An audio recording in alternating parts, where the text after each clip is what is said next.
that exact complaint. Mm-hmm. So there might be something. There must be something there then. Yeah, I'll give you some more of my specs or see what I'm doing and see it, so you've got more to look at. But I am not seeing it, at least on your map. So I may turn back that extension back on just to see if that helps or dissipates. Actually, I may actually remove it just to see if that's part of it. All right. Well, just a thought. All right. Cool. I will submit it to you later if I find out more information. Yeah, certainly. Yeah, we come across some crazy stuff that, I'm surprised that some of the stuff has taken as long as it has before someone reports it. It's a world of computers. So, but someone will sooner or later hack it. Yeah. Now, Doug, let's not send anybody to the hospital today. Yeah. So, so Rob, you didn't die, so that's a good thing. I didn't die. I was told that if I called 911 5 or 10 minutes later than I did, that would have been it. Man, that sucks, man. Bud. I'm glad my game wasn't too exciting then. That would have kept you on the hook a little bit longer. Yeah, exactly. Well, I was, I've been like, drop some suspenseful stuff, be like, and you'll never believe what happens in the next room. Roll initiative, but first I have to do a bathroom break. And then next thing you know, Rob's not with us anymore. Well, for the first, I don't know, about 45 minutes, I was in the game. Then I just left my computer and I took my iPhone and I went on Discord and I was on you guys with voice, but I was shivering in the bed. And this had happened to me before about a month ago, and I just went to sleep and I woke up and it was fine. Oh, that's crazy. But this time I woke up and couldn't breathe and it's a heart attack, right? That's what you said. Well, okay. So what happened was they took me in, and I had 105 fever. I had sepsis, which is bacteria in your blood. I had E. coli, which I gave to myself because since I've had a liver transplant, I take drugs every time it's 10 o'clock on the clock for the rest of my life. I take immunosuppressive drugs. So I'm walking around Earth in a constant state of, hey, if you want to attack me, just attack me. It's cool. Wow. So since I don't have a valve in my bile duct like you guys do anymore, things can go both ways. And it got up into my blood and it made me really sick. And then because I was under such stress in the ER, they didn't know it at the time, but after they ran blood work, they came back 2 days later and said, "Oh, you had a heart attack while you were in the ER because of the stress." Wow. So they tested my heart, they CT'd my belly, my abdomen, they did 15 checks, X-rays. They gave me every drug there is, and they sent me home, I think Thursday. And so I've got a self IV. I've got a stripper pole here in my living room, and every morning I hang an IV there. That'll go till I think Friday, and then it'll stop, and then I'll be back to normal. And then they've got me on like 6 extra drugs that I wouldn't normally be taking. But since you've endured all of that, I think it's fair to give you an extra inspiration to start the game. You survived. You can't make this too rocky for him, Doug. We're going to I know. I'm going to have to let them have re-rolls. I don't want to stress them out too much. And... That's right. It's rough. Yeah, that's freaky crazy, man. I'm glad you. It was freaky crazy. It's called old age. So you guys will get there. So. And that's how you do it, fuckers. You want to get inspiration from the DM, you put yourself in the hospital. Yeah. You almost die. You'll get 1 inspiration. Right. Nice. Yeah. All right. Well, I guess we should get going, huh? Is everybody ready? Yep. Bring it. More or less. Cool. All right. I'm going to try to move so I can see who the hell's talking. I'm going to try to move my Discord over to the side. Here we go. Okay. So let me know when we're all live or if we already are. Yep, good. You get started. Yep, we're good. All right. Good go. Hello to everyone that's watching on the stream. Character. What? We've only got 5 active characters in the game. Where's Splug? Splug is connected. He hasn't chosen his character yet. Yes, Splug. Oh, there he is. He's Splugged. All right. All right. I don't hear him. Oh, I see him on the thing. All right, cool. Dave, I haven't heard you say anything yet. don't know if you're muted. Oh no, I'm here. I'm here. All right, cool. All right, so welcome everyone on Twitch Space and on multiple channels. Now I guess on FSHSchmo and on Rob2E's channel, and I think we're also showing it on the Fantasy Grounds channel as well, and GeoQuester's channel. So yeah, lots of ways. Oh yeah, cool. Mm-hmm. Very nice, very nice. All right, so we are resuming the Sunless Citadel. Where we left off last, the party had stopped by the Yawning Portal and received a job to follow up on the whereabouts of a few villagers who are related to the nobles in the small town of Oakhurst, who had gone missing after investigating a magical apple that is made for sale every summer solstice in the town. And so the party had traveled to Oakhurst and done a little investigation and about the apple, and they're also in search of not just a red apple which provides healing, but also a solid white apple which supposedly can take life away. And so they had followed where they believe the Sharwin and Talgan, who Krill have ventured, along with two other companions, Sir Brayford, who is a paladin, and Caracas, who was a human ranger. So they tracked him back to an old citadel, which had fallen into a ravine, and they had roped down to that area and then made it to the top of the battlements and of the ruins and worked their way through the very beginning section of that. Towards the south, they had an area where they got kind of stalled behind a door with a big dragon on the front of it that they weren't able to get past. But then they decided to proceed kind of up the northern route, and that's where we kind of left it. Right now, they're taking refuge in a small unoccupied room, a 10 by 10 kind of room here. And then right across the hallway from that room was a looked like a keg with some piping that was going back up and into the walls and connected. And there was some kind of sloshing around inside of there that they had heard. But other than that, that is where we are going to resume the game tonight. And I guess, I don't know if you guys took any sort of rest or if you wanted to do any healing or anything like that before we ventured forward. I think we were going to take a short rest, weren't we?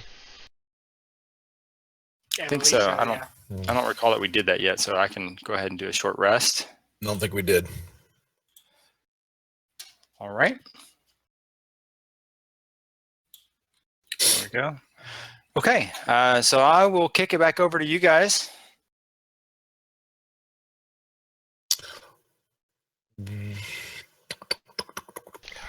I'm assuming let's let me go check this door or peek out the door to see if anybody's visiting first. Do it.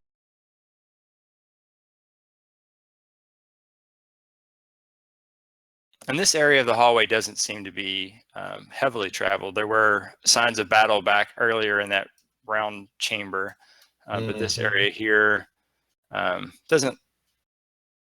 The entire time that you took the rest, there wasn't any traffic that kind of came through. You didn't hear anything during that area. All right, so when you get to the door, do you want to go ahead and give me a roll in the tower there for perception? More than glad to. Okay.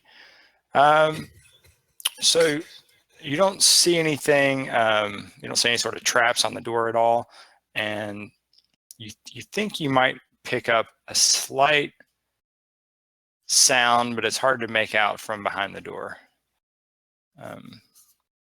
There's something behind that door. Yeah, you're hearing some kind of a sound. Well, Cousin Clark, there's something behind the door. Let me listen behind the door. I'll listen as well. I'll step back for you. Go ahead. You and Cousin Eddie get up there by the door.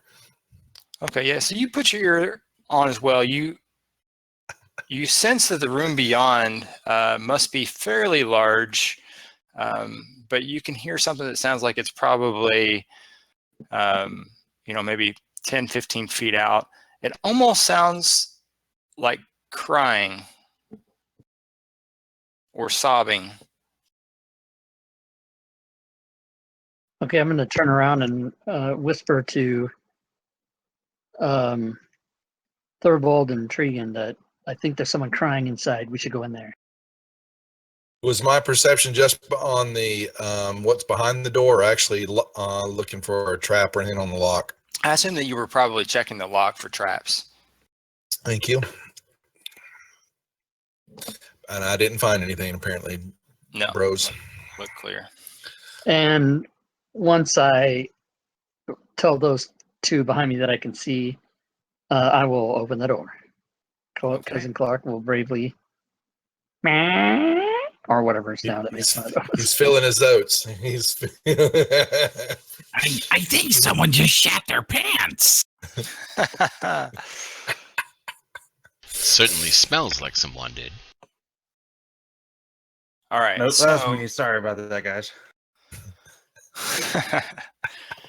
What So if I as told you you open about the eating door- those burritos? Tighten up. So as you open the door, you see what appears to be a fire pit, a large pit in the center, which looks like there was maybe a recent fire evident. And then there's a metallic cage in the middle of the southern wall that has a gaping hole in it, and it appears to be empty. In addition to that, there's a small wooden bench draped with a green cloth next to the cage and several small objects on top of that. And there's a bedroll near the wooden bench, and it sounds like the crying is coming from that bedroll. It's a mimic. Kill it. So, yeah, like the bedroll's a mimic and it's upset or something. Apparently it is. How many? Like there's Mr. something, Dungeon there Master. is a body inside the bedroll. It's Okay. it's What a looks rolled like a out body. bedroll. There is something in there, a lump of sorts, a smallish lump, not a full-size human lump, but a Luscious lady smallish lumps. lump. And there is the sounds of kind of whimpering coming from inside there. My lumps. Lovely How many something. goblins do I count in the cage shackled? How many goblins are in that cage? There are no goblins in the cage now. Surprising. Dead goblins all over the place. There's none in the cage. It's good times now. And there's no head or feet sticking out of that bedroll. That's just completely. There is not. There's not. Yeah. Okay. And so as Cousin Eddie kind of moves forward, he's creeping forward there, trying his best to be quiet. But he's actually pretty quiet. But Treagan, as he's coming around the side, Really? like kicks over. Yeah, he actually like kicks over. There's some bones on the floor, and you hear a kind of loud crunch.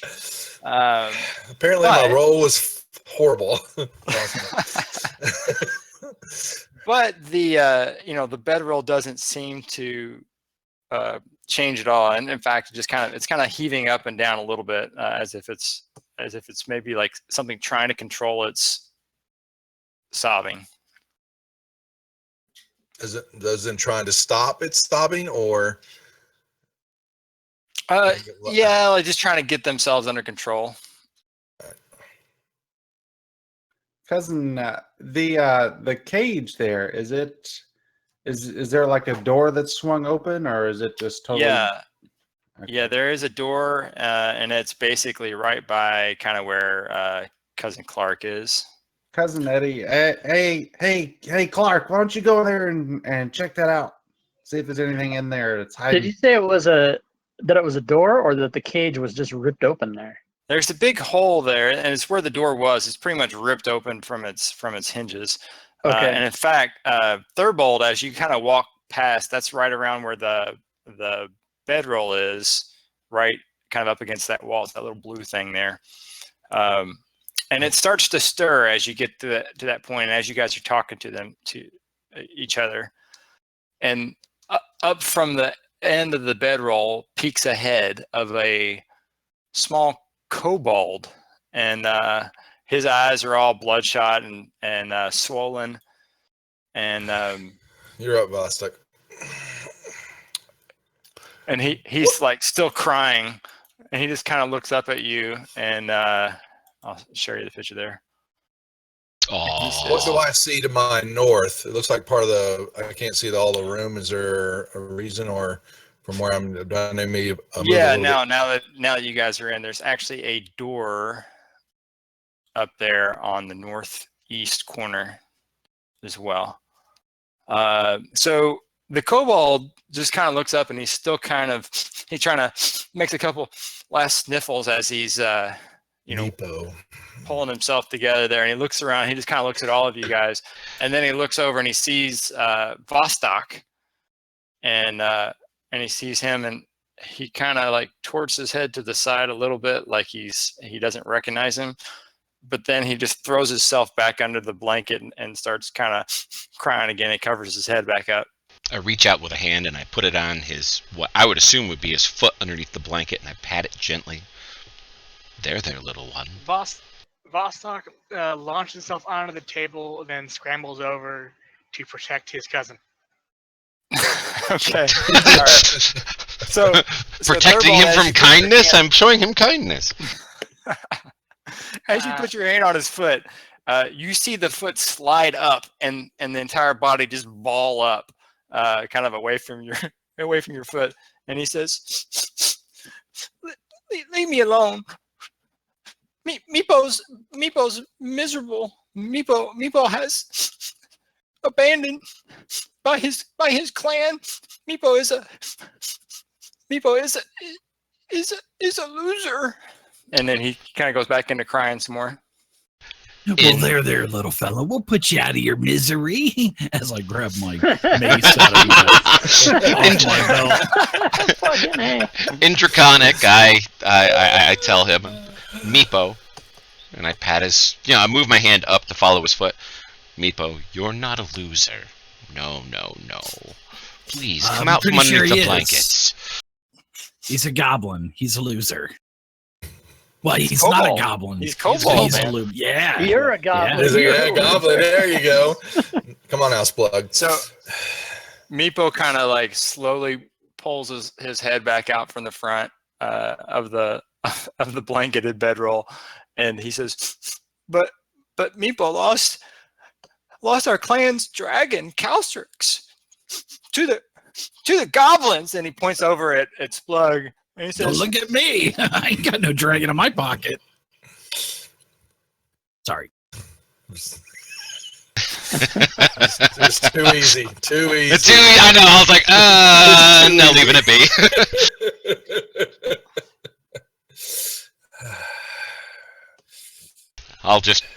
I heard what Vostok had said, and I take my hand off, and I just kind of give him that go for it look, and wave him over to Meepo. Vostok will put a comforting hand on Meepo's shoulder and tell him that he's not in any danger. Okay, so he actually, since you spoke to him in Draconic, he actually replies back to you in Draconic, and he says, let's see what he says. Everybody's scrambling to put Draconic on their sheets so they can see what you're saying. Yeah.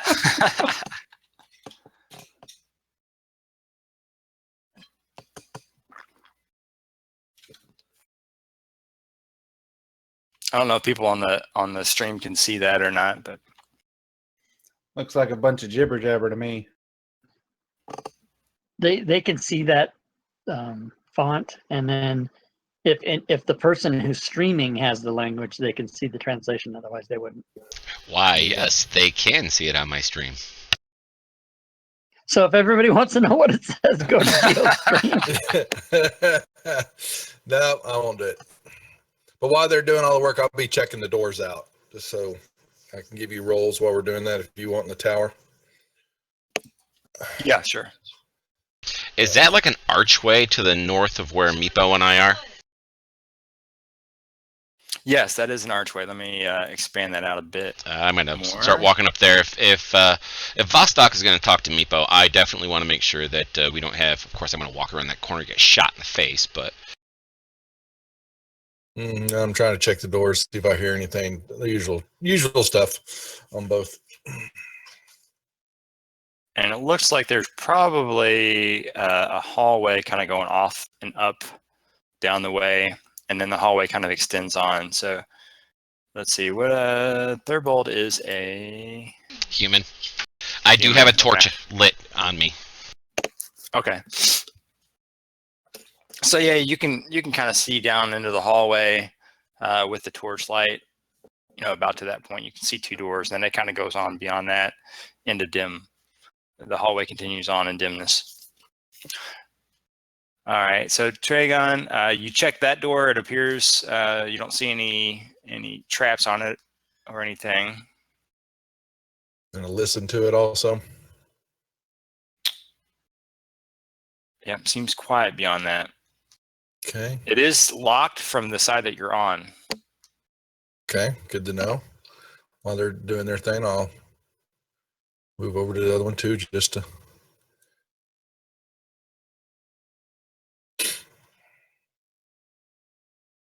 All right, so yeah, so Vostok and Meepo are carrying on a conversation, and just for the sake of the stream, I should probably go ahead and translate it then. So CJ, you want to go ahead and just say what you're saying, and then we'll let everyone know that it's in Draconic, so that Yeah. Don't Sure. know what he's talking about. So Vostok said, "The goblin is from over water. He is along for fodder." okay. And I also Okay, and then- mentioned in Draconic, they have their purposes, little one. We are friends. To which Okay. I said, "Fodder is a purpose." Okay, good. So he, since he sees that Thurbold is also speaking in Draconic, he decides to just go ahead and shift back into common at this point then. And he basically was curious about Splug the goblin and asked why they were traveling with the goblin. And so he says, well, goblins are our clan's main enemies. Goblins come from below and attack us. Yosriel does not like the goblins. And then they stole our dragon, Calstrix. Well, this goblin will help us get your dragon back or die trying. Oh, you'll help get Calstrix back? Maybe Meepo will be welcome back to tribe if you get our dragon back. Maybe we'll keep the dragon. Start our Hey. own tribe. We can ride it. Hey, Splug, I'm pretty sure that I heard him talking about you. Well, I couldn't understand it, but he kept looking over at me, and my spidey Pointing, senses kept yeah. going off. Yeah, exactly. This little guy, he's talking about me. I got your As back. he was speaking in kobold and he's pointing to Splug, he does the typical kobold thing where he drags his thumb across his throat. Whenever he points at a goblin, he has to follow it up with this, cutting your throat thing. But that's just typical. That's part of the kobold, dialect, right? So I'm sure he didn't mean anything by it. All right, so yeah, Nothing, but now I just want to sleep with one eye open all the time, Mr. Dungeon Master, because of this kobold. you want to sleep with everything. You slut. Can't wait to get a hold of these bugbears the next time they fall asleep. Cousin It and Freddy, whatever their names are. Yeah. So yeah, as he's sitting there, he will. Let me put him on the map here. So he pulls himself out fully from his bedroll and kind of dusts himself off and wipes his hands across his eyes to remove some of the tears that he's had. And he says, "Well, if you help us get Dragon back, then maybe Yosra will let you pass through like other humans."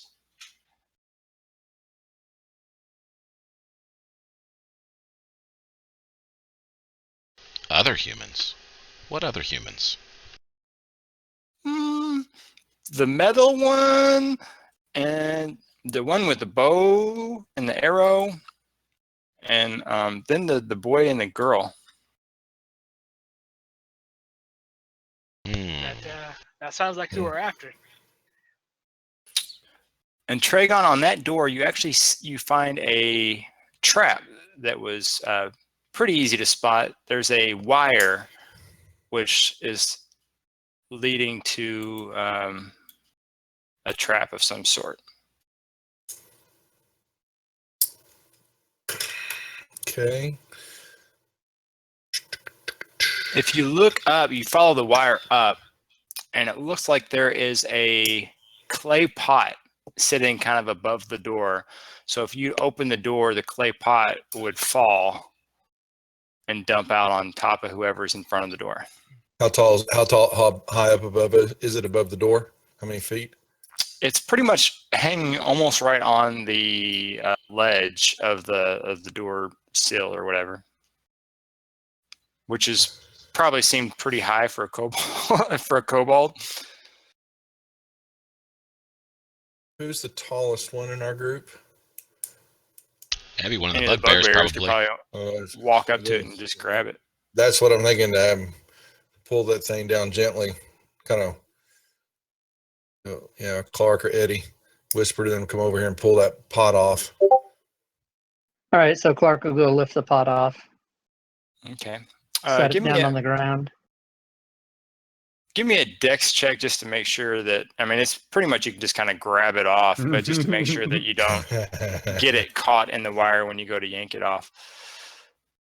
Okay, yeah, so you go and you pretty much just snap the wire off when it starts to get hung up, and you look in it, and it appears to be a clay pot full of, looks like and smells like dragon droppings.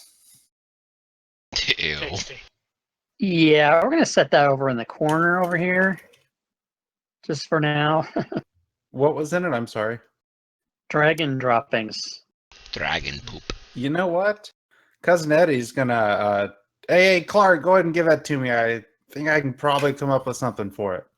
All right, it's all yours, buddy. Ew. I'll come back over here because it smells. I'll still disable the trap or make sure there's nothing else there. Just didn't check the, listen to the door, regular stuff while they're doing all that. Meepo sees you guys messing with the door, and he says, I wouldn't go in there unless you say the secret word. What is the secret word? Well, the secret, you're gonna help Meepo get the dragon back? Yeah, we're gonna help you. Of course, little one. Okay. I give him a wink. Vostok promises. Oh, and then he says, "Oh, okay. The magic word is tickle corn. And what is in the room? That's a kobold guard room. That's where some of the warriors from the tribe, they stay and they listen for interlopers. I think that's what they're called, interlopers or something like that. Interlopers. Do Yes, you want to that's go? it. Do you want to go and open the door and tell your guard compatriots that you found a group of people who are willing to help you get the dragon back? Would you like to do that? Yes, sure. Meepo do that. So Meepo, he slides over this way, and he knocks on the door, and then you hear a little bit of shuffling, and you think you hear like weapons kind of clanking around a little bit as if they're maybe getting picked up or whatever. And then Meepo says, "Tickle corn." And then you hear on the other side of the door, "Tickle corn?" And then he says, "Tickle corn." And then they say, "Tickle corn?" And they go back and forth a few times. And then finally the door opens up and you hear it kind of unlatch, and the door opens and you see a room in there, and there are, let me add these little guys. there are yes. 3 other kobolds. Tickling each other's corn. I think I saw that movie. Vostok, get over here. Before I do that, is there anything on this table that looks metallic? Thanks, Devil Dog. On the table? Yeah. Yeah, there's probably some, maybe some little, looks like maybe some altars and maybe like a kind of cheap knife. Let's see, what else could there be on that one? There were a few other things. Hold on.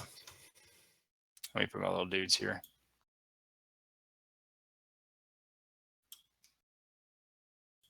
All right. So let's see. In this room, what was there on the table? Yeah, so it's like an altar. So there's like a container of green dye and a paintbrush that looks like it's made out of a hair, bristles of something. As you're kind of looking at it, Meepo looks up and he goes, "Oh, that's finest goblin hair paintbrush bristles." And then he looks over at Splug. I just crossed my eyes at him. Yeah. And then there's also 4 tiny jade figurines of dragons as well. Vostok will make his way up towards the door. While he goes by the table, he will try to stealthily grab the vial and one of the figurines. Okay. Sorry, go ahead. So, yeah, so the kobold that answers the door, as he opens up the door and he sees Treagan and Thurbold and definitely Cousin Eddie, he looks at Meepo and he goes, "Tickle corn!" And then Meepo goes, "Tickle corn!" And then they kind of look at each other a little while. And then I summon my most arrogant voice and say, "Tickle corn." "Oh, tickle corn. Okay, tickle corn." And then so he lowers his weapon. God, I feel so dirty. Awesome. I know, so do I. Oh, God. Vostok just shakes his head. And then the kobold in the front kind of looks back at the other 2 and says, "Tickle corn." And so they kind of come out here. They start to come out the door. And then he walks over and he kind of looks up at Cousin Eddie, and he looks way up at Cousin Eddie, and then decides to kind of go over the fire pit area here, and then down, and then he comes to here and he sees Cousin Clark, and he goes, and then he kind of like steps over this way, and the other 2 just kind of stick in the door there. And with a very friendly smile on my face, I start doing like a shuffle off the buffalo dance back and forth. Tickle corn, tickle corn, tickle corn, corn, tickle corn. And I just keep doing that back and forth. They look at each other like they don't know what to expect, but you're not smashing them with weapons, so they're overall, I think, pretty happy. So then they say, "You here to find others like you?" And he points to Thurbold. Yes, we are. There's a very, very Yes. bad man traveling with some very young humans. We need to go get him back. And don't look at me, it's not me. The one dressed in all metal, he's a very bad man. Oh, he bad man? Oh, We yes. let him go right through. Oh, he's here to He hurt said your tickle dragon. corn. He's here to hurt your dragon. But he said tickle corn. He lies. And then he looks over like the thought just occurred to him that someone could have said tickle corn and lied. And that thought kind of crosses his mind, and he kind of looks around where he's completely surrounded by all of you guys. And he says, but you guys no lie, right? Oh, of course not. No, we're friends. As you can see, Meepo trusts us, don't you, Meepo? Meepo goes, yeah, Meepo trusts him, even with ugly goblin. Watch it, sister. And this is other kobold from other tribe, and he points over at Vostok. Maybe Yustra will like this one. I wave after pocketing whatever I was able to grab. You see, you can tell the fact that we are telling you the truth because we have a kobold with us. Did they have a kobold? No. No. They just No. had lots of But they metal didn't and have a swords and goblin. weapons. They didn't have a goblin either, though. This goblin, not one of those goblins. This goblin is a different goblin from across the big sea. He's kind of stupid. We have many types of people in our group so that we can communicate with many types of people. Sure. Okay. With many tribes. Well, you can communicate with Yosdril. She likes to meet anyone that comes into our area.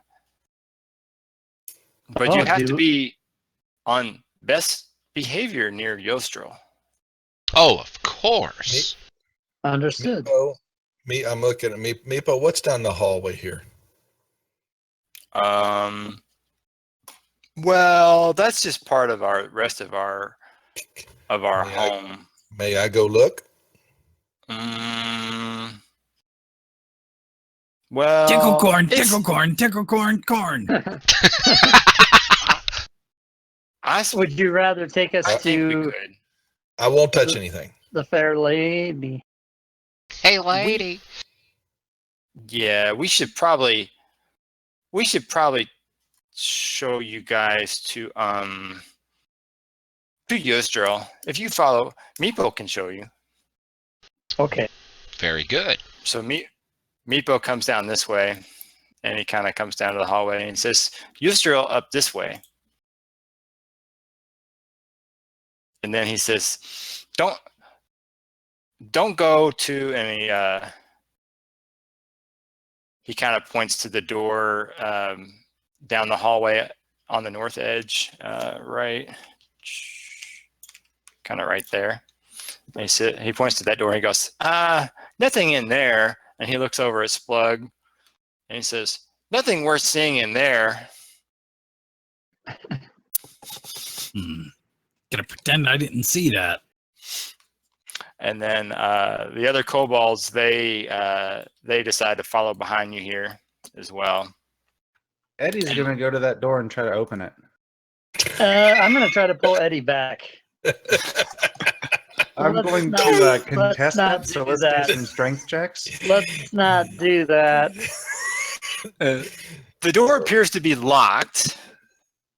Give me that strength check there, Clark. All right, hold on. You did. No, that's Dex. Oh, well, sorry.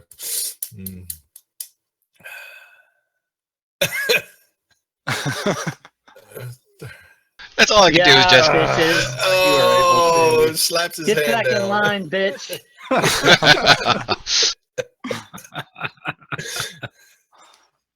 Meepo looks over at the two He said, bugbears. do not open that door, is what he said, you cigar chomping bastard. Now, Clark.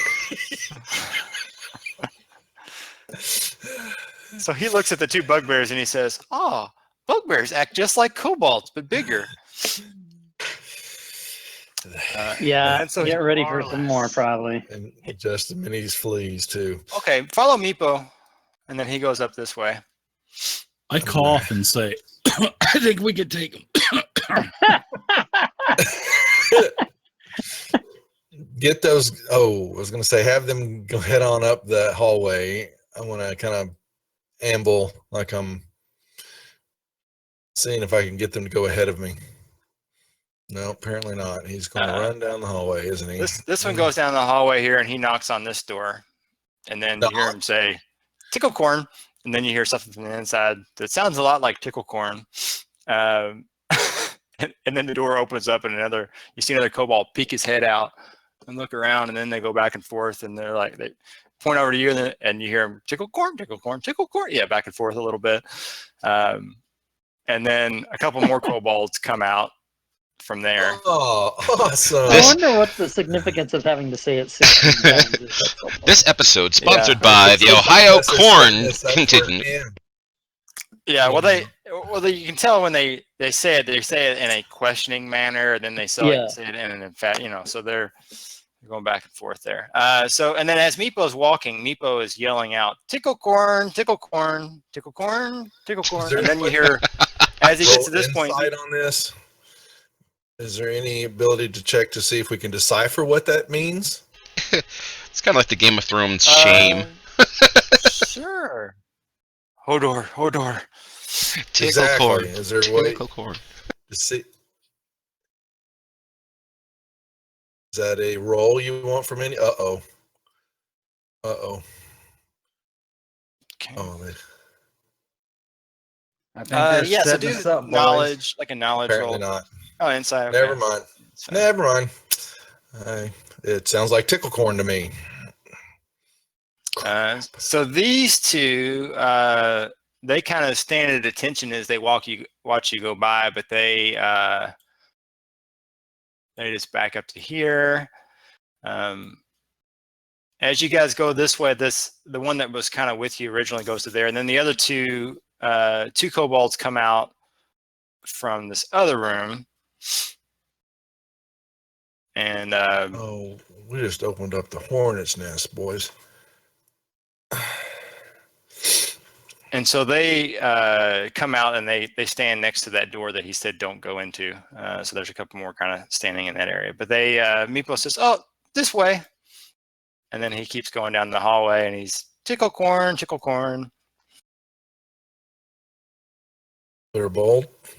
And so Meepo walks past this door that's to the south, and he looks over at Cousin Clark.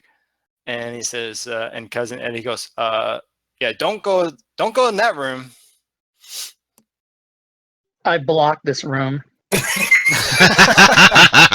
I'm gonna do a little grapple action here.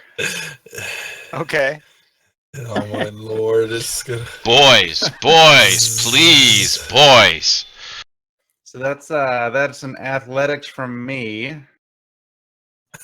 Oh snap! Oh fuck! And that is an acrobatics or athletics for me. Someone give Rob aid. No. So what? You're able to pull me out of the way then? So we kind of scuffle around like some kids a little bit, and then Clark can grab the door and try to yank it open. Okay. So give me a strength check because it appears to be locked. All right, let's see here. I turn and I look at Meepo and I say just quietly and calmly, "I'm trying to get him to not do this." Okay. So yeah, it doesn't budge, but as you do that, you see that these other kobolds who look like have a little bit better weaponry, and maybe dress. They bring their weapons out and then they kind of start moving down towards you a bit. And then Meepo says, No, don't open that door. Yeah. Don't open that door. I yell at Clark, I yell at Eddie, don't open it. I'm sorry, you guys. He's slow. He doesn't really know. If you say don't, he does. So if you want him to open it, you should say don't open it. And if you want him not to open it, you should tell him to open it. Oh, I don't know, Bugbear. Good to know. Yeah, they're cousins of mine. They're pretty stupid, but they're pretty strong though. They're definitely not the sharpest knives in the box. Eddie looks down at Splug and says, "Huh?" It's sort of like imagine a bag of metal hammers on a pair of shoulders. That's pretty much what the bugbears are. Okay. Well, Meepo kind of shakes his head and just says, "Well, yeah, don't open that door. Otherwise, Yostrel's guards be very angry. Probably not be friends, even saying tickle corn if that happened."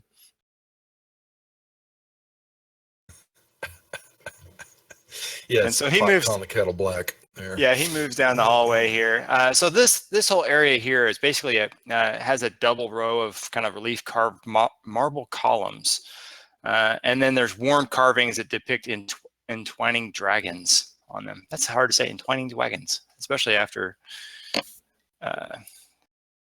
drinking a beer here. That's my favorite band, Entwining Wagons. All right, so yeah, as you get to the end here, I'm just gonna walk by the cousins. I don't want to watch their shenanigans anymore. Just gonna try to blend in, just kind of be inconspicuous back here. See if they just forget about me. How inconspicuous can you be when you're a half-elf amongst a bunch of kobolds and other humanoids? You never know. Oh, till okay. You try. okay, so as you guys kind of get towards the end of the hallway, you see that there is looks like a female kobold wearing fine clothing for a kobold, at least, sitting on a dragon throne. And if you look in the image at the top, the throne Sitting in that itself is mouth. carved out to look like a rearing dragon. And there's a metallic key held firmly in the dragon's jaws as well. Key door we found earlier. Nice to know. And you think you hear some other conversation down the hallway. There's a hallway kind of leading down this way, and you hear some more movement down there. I approach in front of these. And then the door two. opens up next to you guys as well there, and there's 3 more little dudes in there. More kobolds. Lots of kobolds. Oh, what I wish to have a Seems like fireball. a pretty even fight now. I give a sweeping bow to our young lady on the throne, m'lady. So she extends her hand outward towards you and says, "Welcome to my humble abode." If the kobold guards allow me to pass, I will walk up to her and take her hand and give it a kiss. Okay. As you go to pass, they go to block your path, and then they kind of look back at her, and she kind of, with her hand, motions for them to kind of step aside, and they allow you to kind of pass here, but they kind of shadow you as you move back, and they're eyeballing you. And so she holds her hand out for you as if she's used to at least the other kobolds paying her some form of tribute or whatever, taking her hand. Yep, I take her hand and I take it very gently, like a lady, and kiss it across the knuckles and look up into her eyes.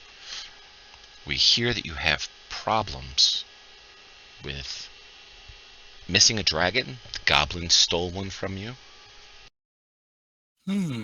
Yes, indeed. And then she kind of, as you're holding her hand, she kind of looks a little bit past you, and she looks over towards Vostok, and she makes a interested kind of facial expression as if she's sizing him up. Oh, he's quite a fine-looking kobold, evidently. Okay. He's got shimmery black scales. I hear 70s disco porn music. Boom, boom, chicka, Yeah, boom. I hear it too, and I'm like right in the middle of this. I don't want to be in here. This is a gross place to be. Hey, all you got to know is there's a lot of kobolds for a reason. Hey, we all look the same when the lights are out. Well, m'lady, I They don't make will allow you themselves. to speak with Vostok in a moment. However, we have an issue as well. Some of your kobolds let through a man wearing heavy armor and weapons, along with some children. Those children are in dire peril. The man in armor was, well, as some of your guards discovered, a liar and a very bad man who's come here to harm your dragon. If you could send some of your warriors with us, we would love to be able to go hunt him down and make sure he does not do this. Tickle corn, tickle corn. Yes, ticklecorn. Well, we have made an agreement with those humans to allow them to pass as long as they did not invoke any violence or disobey our commandments while they were in our area. And in fact, they went to fight the goblins. So they've not returned, but I do believe in keeping my word. Yuzrael's word is a solemn vow. Oh, it's above reproach, my lady. But Yuzrael may extend the same vow to you so you can go search for this human. And if you kill this human, then Yuzrael had nothing to do with it. Yuzrael did not violate her vow. Of course not, no. Could you point us in the right direction? We could, perhaps. We don't like the goblins at all, so if you promise to slay as many goblins as possible, and by the time we're in addition- done, you won't have anything to worry about. I back up to try to hide Splug, and I say, we promise. As many as possible. But we would also like our dragon back. If you can bring the dragon back, then I can also reward you. What kind of reward? Well, reward not matter. Vostok promised bring dragon back. Oh, you good. No, not so fast. I'll take his share. Maybe you get reward after all, brave Vostok. And then she kind of I'm going to step away from this. She pulls like the edge of her gown up a little bit, revealing a nice shiny scaly leg up to the calf in a seductive sort of manner. You suspect it's seductive in the kobold world, at least. It's it's a little bit amusing to watch for non-kobolds. Vostok gives a snaggletooth grin. Oh no. Are their cloacas swollen? My scales are tight. Yeah, so That magical darkness, quick. Holy shit. But I want to see this. Psst. Hey, cousin Clark. Yeah. What in the hell is wrong with Cousin Eddie? He usually eats these goddamn things. Oh, we ate a lot before we started. Ugh. I still think we could take him. What color is this dragon? this dragon is white. Calstrix is white.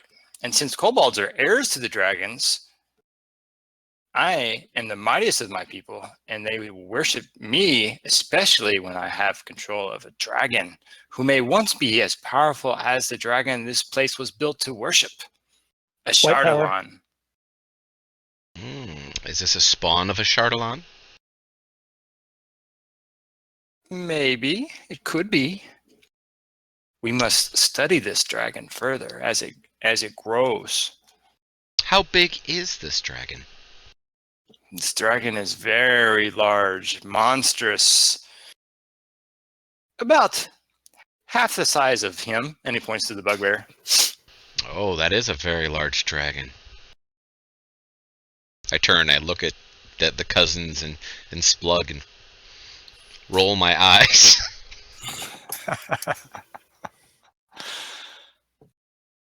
But I'm afraid that the outcast has sent the goblins to steal him. The goblins are bad, but the outcast is probably the greatest danger. The outcast? Yes, he is a worshipper of trees. But there is a dark aura about him. Oh, that doesn't sound good. Describe this outcast. He looks kind of like And she points over at Thurbold. Kind of like you.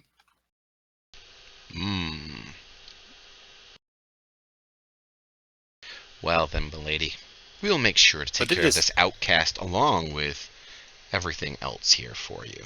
He has the same color scales as you do and is of your tribe. I highly doubt that.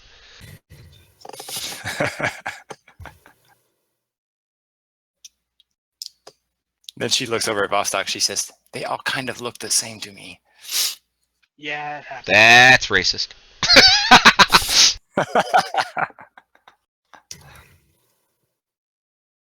I'm sure we'll just kill all the ones that look like him but aren't him, and then we'll be good.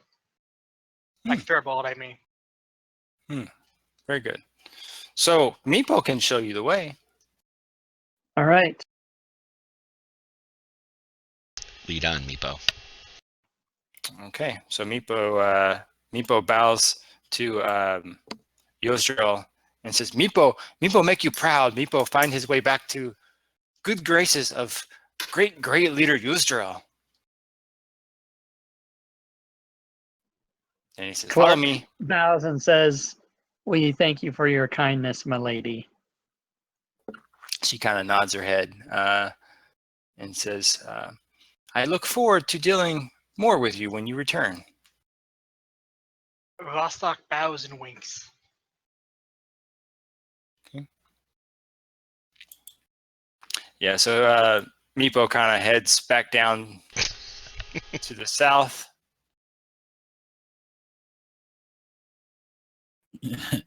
You come here often?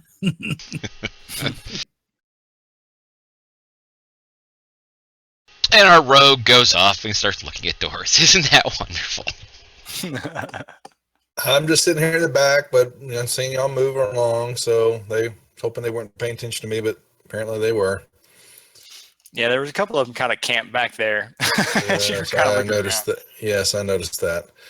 So I see my friends going south down the hallway, so I proceed to head. Now, by chance, was I standing back by that door, did I hear anything? Yeah, you hear. It sounds like lots of noises back there. You hear a lot of sounds like people speaking in Draconic. You hear sounds like maybe children's voices as well, and some stuff banging around. Sounds like a large chamber beyond that point. Okay. I'll let them know later when I get a chance. What are you gents doing? Where's Meepo going? So Meepo's going kind of back down the hallway here. And he stops at this door here and he says ticklecorn, and then you hear from the inside ticklecorn. And then that appears to be, as you kind of pass through it, you see there are some more kobolds down in that room. Appear to be guards. And they got the door open.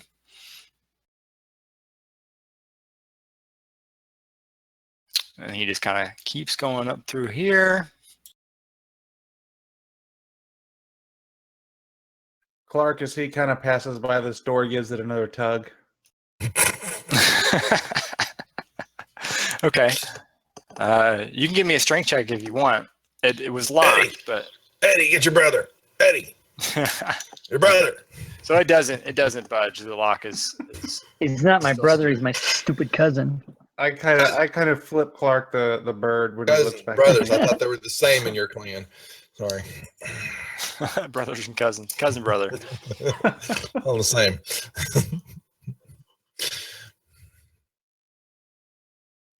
Okay, Where so Meepo's kind of going back up to where you guys came from.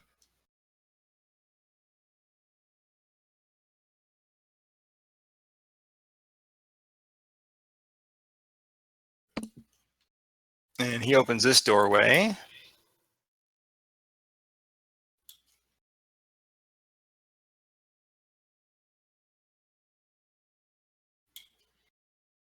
And he just kind of like says, "Oh, this way toward goblins." they sometimes attack us from here, so might want to keep your weapons ready. All right. I got my glaive out. Eddie's got his great axe out.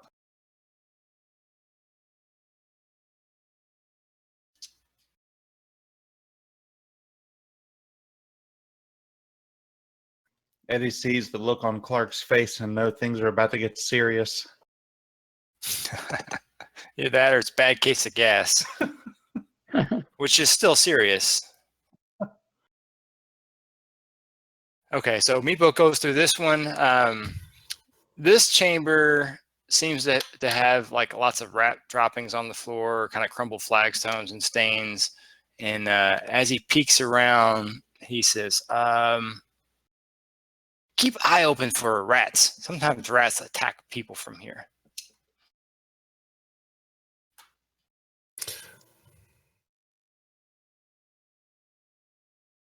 And then he looks over the door for a little while. And he says, oh, I think go through this area. This area is where they are.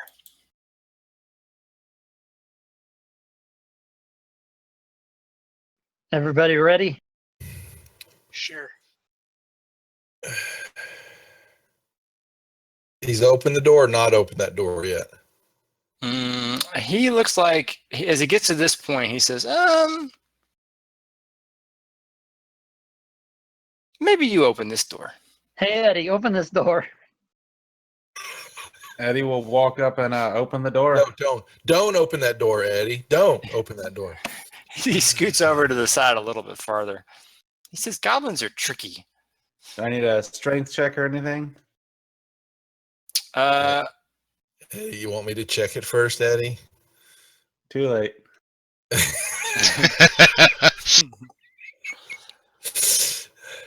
Okay, so the door appears to be locked.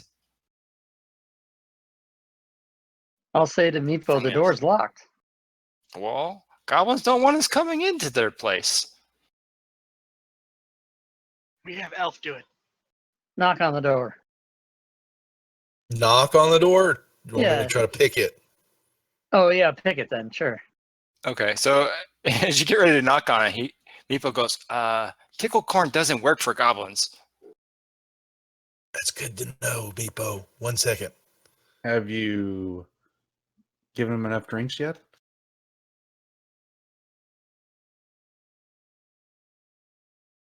Okay, so yeah, you futz around with it a little bit, and it doesn't pop right away. Futz around with it, awesome. Yeah, but you give it another shot, and eventually you're able to unlock it. And do you want to open it? Oh, Eddie's all up for it now. Don't Okay, open now the door, Eddie. All right, I'll Eddie will give it a look, or give it a yank. All right, the door. Yes, Or, sir. I don't know how you prepare before I'll- you go into a room. Okay, yeah. So you open the door and you see kind of dust and odd bits of stony debris and rubble scattered across the Mosey in floor, there. and an ornate fountain built into the eastern wall. Though cracked and stained, the fountain's overarching carving of a diving dragon retains its beauty. A relief carved stone door stands on the western wall. You see some tracks leading into this room as well. Looks like perhaps some humanoid tracks. Headed straight north. Yeah. Look like they kind of roam around the room a little bit and then go up to the north.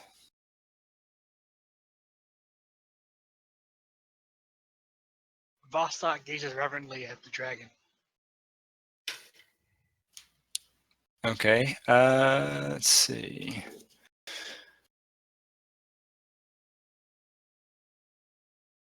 So, give me a perception check, Vostok. That'll go well. Become one. Oh, Okay. Yeah. So it's a very beautiful dragon. I guess the rest of you, so cousin Clark, you're probably in there as well. I guess the rest of you guys, as you come into the room, you can go ahead and give me a perception check as well. Meepo, are you coming with us? Meepo peeks in. Meepo can come with. Good. And then he because- sees that he's right by Splug, and then he scoots back a little bit. Meepo no likes Splug. Okay, so Splug Treagan, gets caught in the corner. from across the room, you can kind of spot what looks like a maybe an inscription written on the front of the basin. Appears to be in Draconic. Point it out to Vostok, see if he can translate. Vostok will look. Okay, so Vostok, once he kind of points it out, kind of knocks some of the dust away from it. Yeah, it is very clear, and it says, "Let there be fire." Okay. Is there anything in the basin or anything like that? Or is it all dried out? It looks like kind of like a thin layer of scum coating the bottom, but otherwise it's dry. I'll Vostok be backing backs up up on a little that bit. bitch. Let there be fire. Fuck that. It could give us something. But I'll say, Is there gonna Thurbold, be- can you? When the door Check it gets out. opened, or some other trigger is probably going to make it happen. Well, you're standing right in the hallway. What do you see? I don't know. I can't see anything north. There you go. I see other nooks and crannies. Is there any kind of And a magic? safe play to be from the fire. Is there any kind of magical aura coming off this basin? Yeah, do you want to do a detect magic or something? Is that an Arcana check? Oh, that's right. You're a sorcerer. I forgot about that, Vostok. Okay. Yeah. Eh.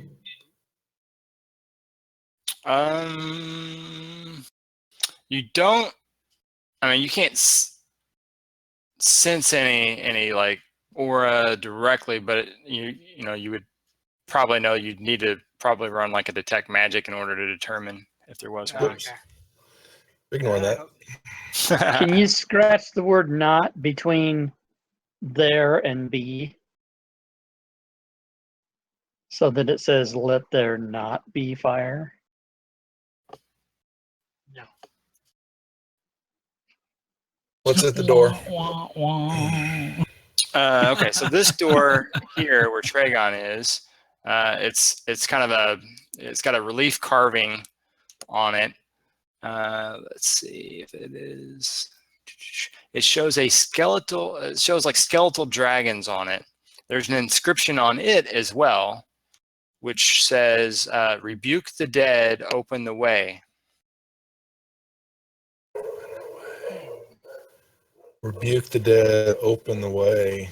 So we got to fight something dead. Awesome. Maybe by lighting the fire. Do we have a cleric, don't we? Yeah. Bring cleric to door. Splug is one with Thor. Power and lightning. Come take a look at this door, Splug. What do you make of it? And make another, Treagan, as you're there looking at that inscription, give me one more perception check in the tower.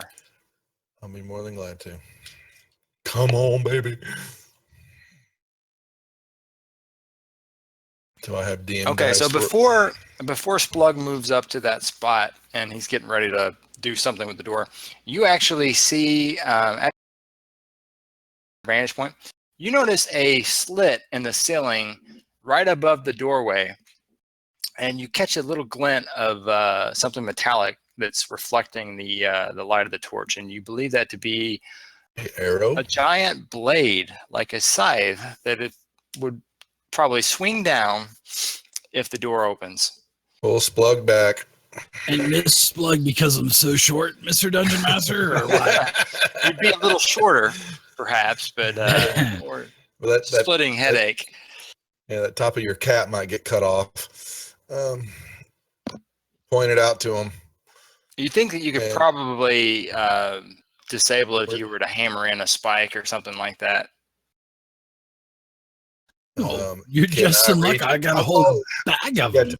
How tall are the ceilings? What are we let's seeing? see. Yeah, it's probably about 12 foot or so. Well, that's going to be one of the boys, isn't it? Out of my reach. Yeah, probably you what have to am stand I? on their shoulders or something. I would I'm suppose. 5'9". Yeah. Cousin Clark, would you come here, please? Would you be so kind? And pointed out to him to not step anywhere near it. And does anyone have a pitten? Let me see. I've got I do. guns. Oh, Would you- okay. Would you, one of you, sacrifice one of the pittance so that we can keep that weapon from coming down and taking out one of our heads, please? Take the goblins. A pittance Give it- is just a pittance. Just if you would give one to one of the cousins here, let them pound that in the hole to disable that. Yeah, That's pound. what you Yeah, said. there you go. Well, you know how it is. Let's disable this so we can check out more about this door. That Splug may do something more in-depth investigation of the door, please. Okay, give me either a dex check or a strength check as you're hammering that thing in, whichever one you prefer. Who's Hammering hammering it? Whoever's doing the hammering. One of you tall guys. It's out of our reach. I don't All know right, what y'all's do it. heights are. Okay, so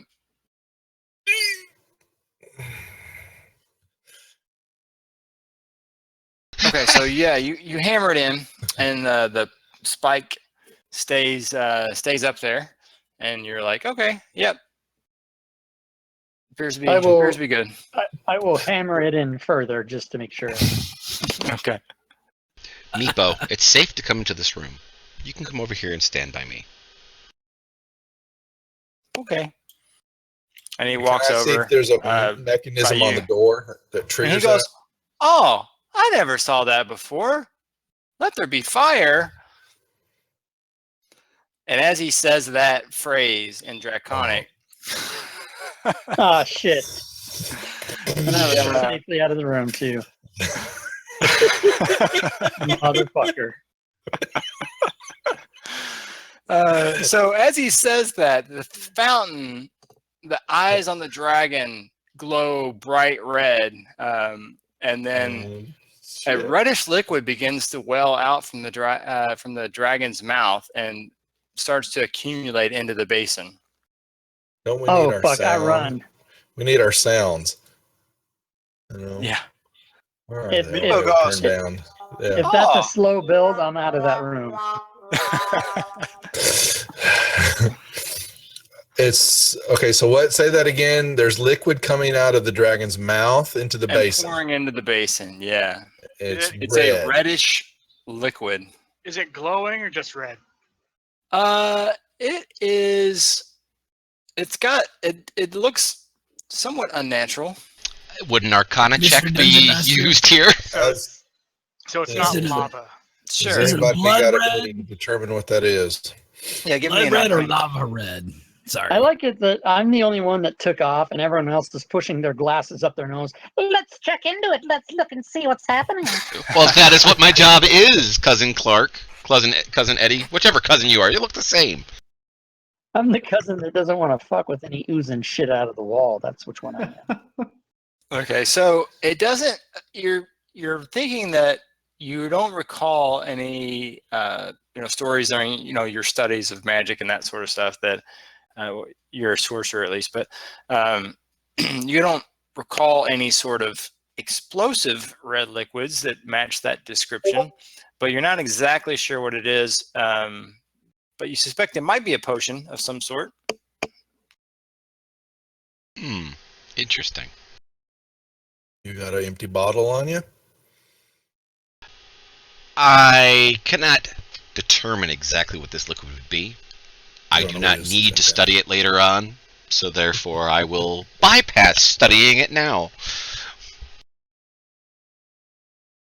And I'll go over here and I'll wait for Splug to open the door.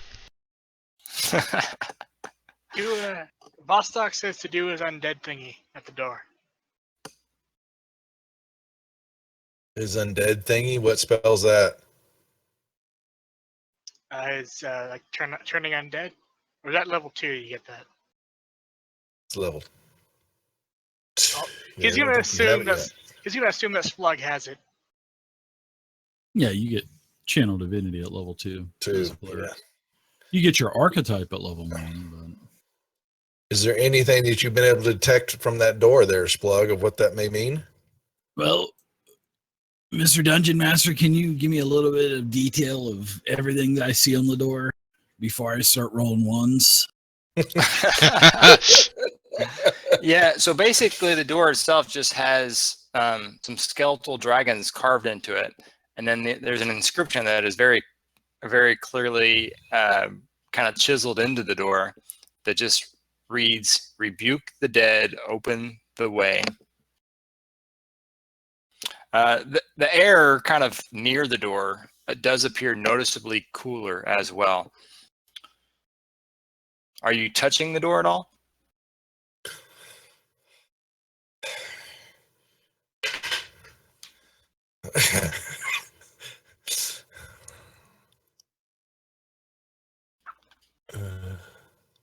Rebuking. That's interesting. Rebuke the dead. The way opens. Sounds like something we have to kill something to get something to open. No, well, rebuking is typically, as far as I've ever known, Buff. is Right. the province of clerics of not Clerics. quite so Right. good alignment. Really? Okay. Well, Meepo, do you know what's behind that door? No, Meepo never go in that door. That door is cold.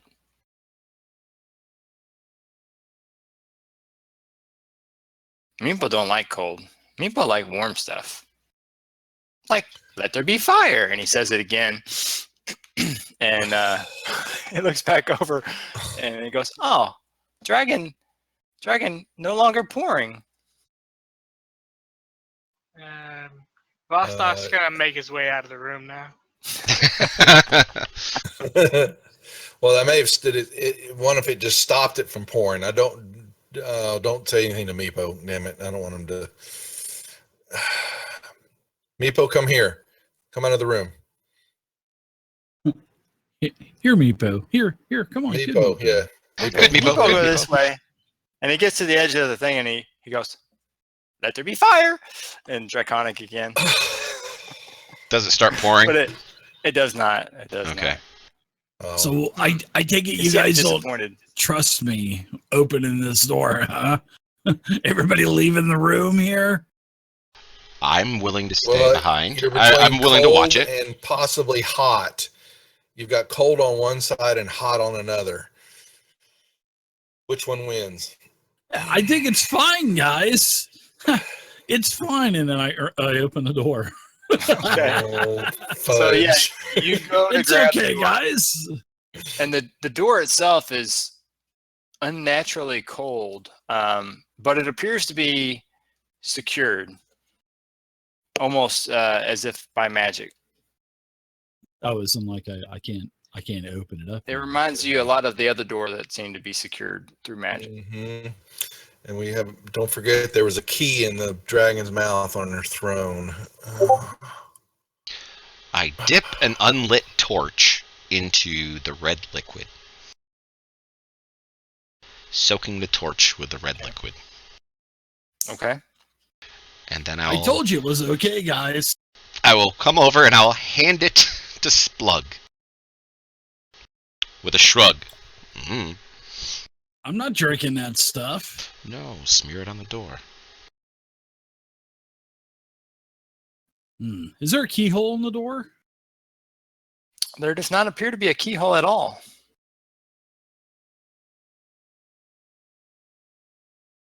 And you said it was an engraving of undead? Skeletal dragons. Skeletal dragons, yeah. Generally, don't Eddie. think you want to mess with that first level. Eddie, what do you see down the hallway? I think Eddie is Okay, getting so- groceries. I don't know. Eddie will step up and look down the hallway. No. Oh, good. Open doors. Yes. Yay, open no door doors. fighting. Shit. Yeah, I Okay, think this so- is beyond my Slow down, my Eddie. pay grade, Clark, get your Okay, so the section of hallway has 6 doors, all slightly ajar. The area smells very musky, and that's before Cousin Eddie walked through. Wah wah. Mhm. It looks like, let's see, there. If you guys want to do a perception check as well, whoever's walking through this area. And I'm checking the door while they're doing that.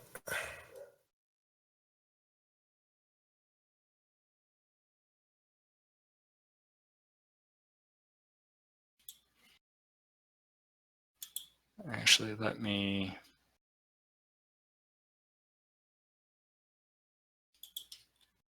Plug, why'd you run away?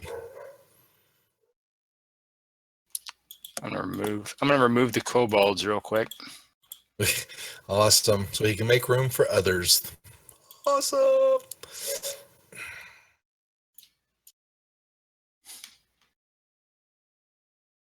All right, he's your friend now. Let's just do that. Okay. All right, so yeah, as you guys kind of walk past these doorways here, let's roll initiative. Oh boy. There may be our undead.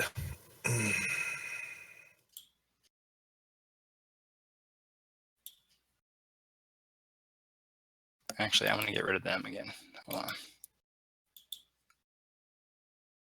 I don't want to fight a bunch of G's. That would be crazy. What up, G? G? G money. There we go.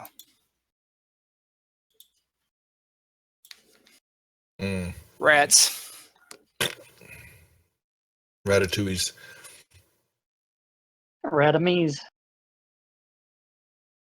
And sometime during the next adventure, we will eventually get to level 2 because we'll stop fighting flipping rats.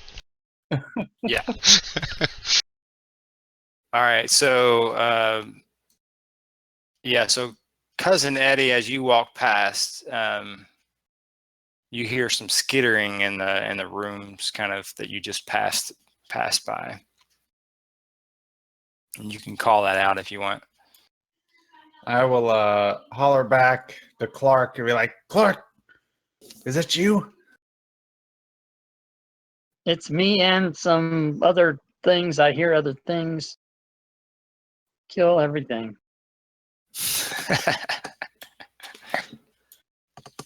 So Eddie will take out a cigar and light it. All right. So, CJ, are you gonna? Vostok will hold until he sees something to shoot at. Okay. Eddie. You're Eddie's going to go running into this room. Great axe out, swinging it at the rat. He's the rat killer. So you basically just cleave that one in half as it's skittering towards you. What was that, 15 feet, I think? Probably about double squeezing through the door, but yeah. Okay. So I'll just move back to the door. Okay. All right. This one kind of comes out of the hallway here, and You got him, Clark. it actually bites at Cousin Clark and misses. Clark needs to get blooded anyway. He needs a kill. And then let's see, another little one comes out to there as well. And while the first one is biting away at Cousin Clark, Can I go ahead and take my action? okay, I'm going to use acid splash on those two. okay,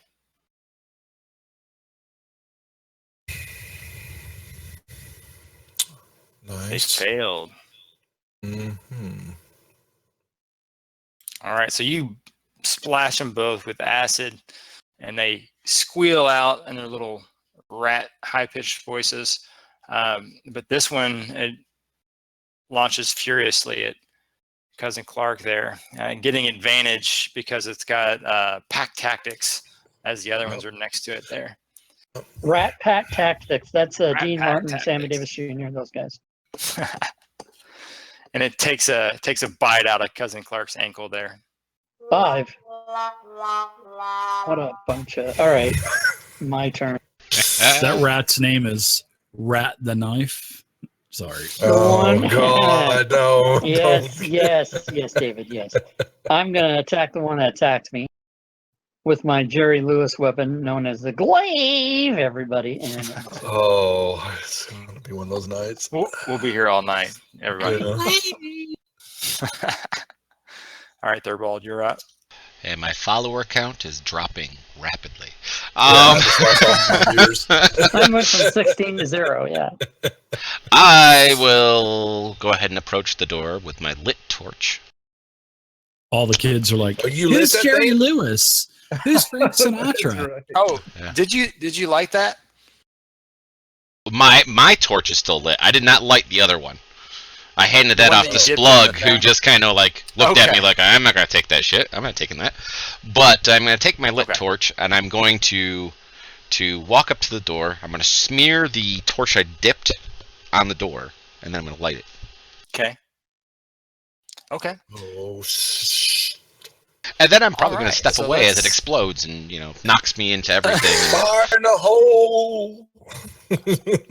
All right. So you only scooped up a little bit of the stuff on the torch. There's still Correct. a decent amount of it in the actual pool. So let's take that into consideration. But go ahead and give me a dexterity saving throw, because it does indeed explode. And wah, wah.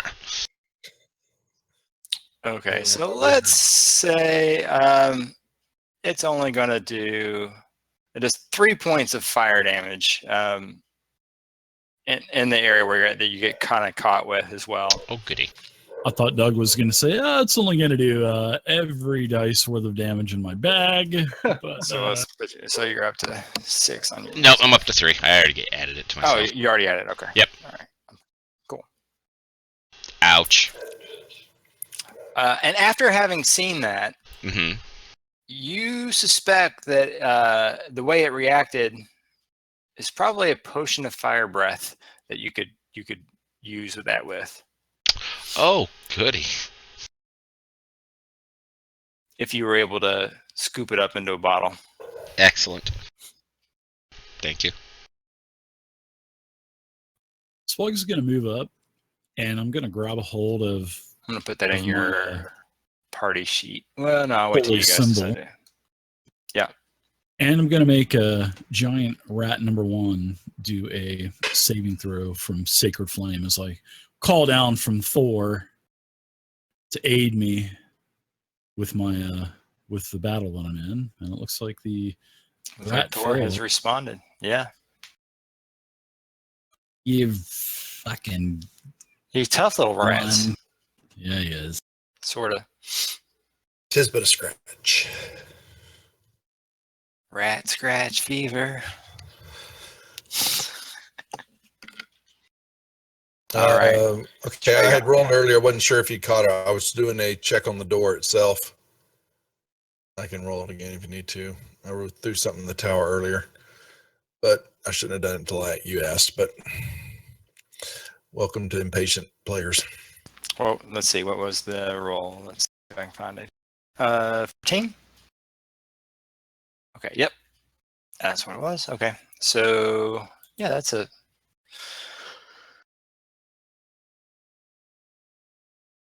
It's a door. It's a door. It is a door. Oh, crap. All right.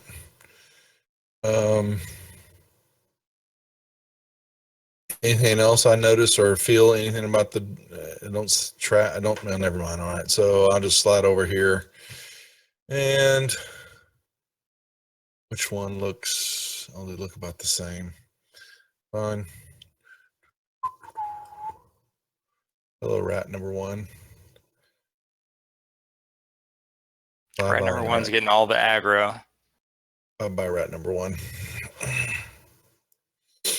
No more pack tactics, man. Okay. Mr. Meepo. Meepo goes, oh, stinking rats. And Meepo actually moves forward. Let's see, 5, 15, 20. Yeah, he moves forward to there. And he'll go to poke it.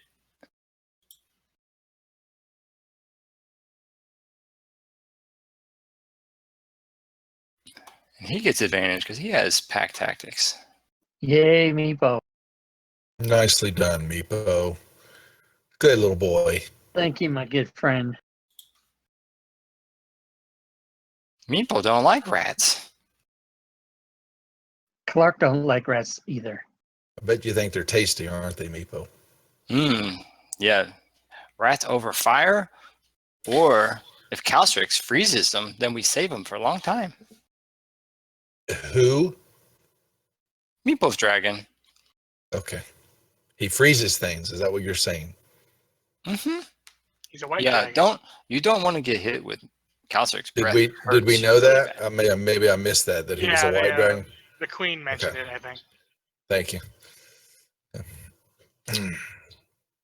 So so Eddie's kind of standing right there. You do see, it looks like there's a nest in that area where you were, Eddie. Oh, okay. I wouldn't have left the room then. Is it in the room or outside of the room? It's in that room. It's just a piling of kind of debris and stuff like that as well. And there is a treasure. I'm going to rummage through it. You Okay, got you so some rat there treasure. is looks like 1 piece of gold Is that 3 a pieces fancy of term silver. of rat poop? and a Yeah. kind of common looking gem. So I'm going to put that in your all's party treasure.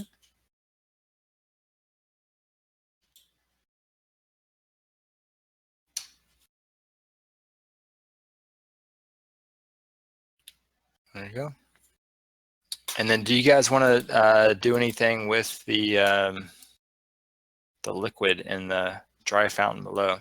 There's also a fountain in the room up north as well. Vostok, let's see if we can see any inscriptions on that one. Looks like there's 2 trap doors in that room, but they're blocked open by iron spikes. And then there's a dry fountain with an overarching diving dragon, and a faint rotten stench pervades the room. Eee. Where are the spike pits? What? Yeah, what now? Say that again. Yeah, so there's 2 spike pits in the room. There's one over. I'll just draw them on the map here.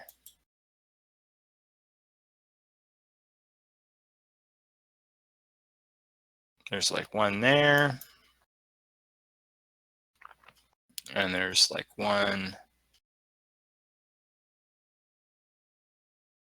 there.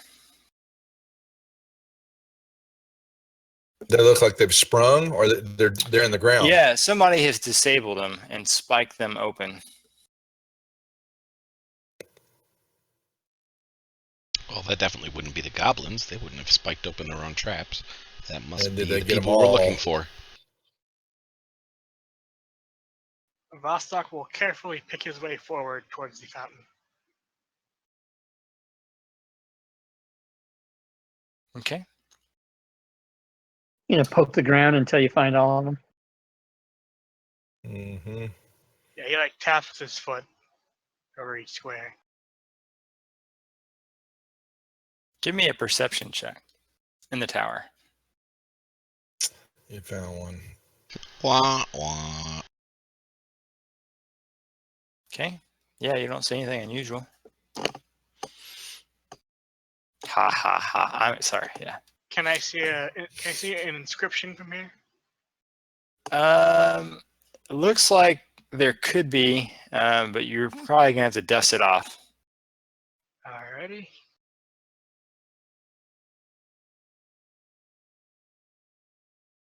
and then I'll dust it off if that's close enough. Okay. Yeah, it says it is in Draconic as well, and it says "Let there be death." Okay. Vostok thinks about this for a minute.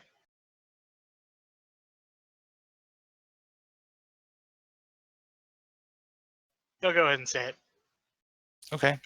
So you say it in Draconic, and the dragon's eyes kind of flare up in a bright green, and a mist sprays forth from its mouth, filling a area out in front of it. Let me put that out there. So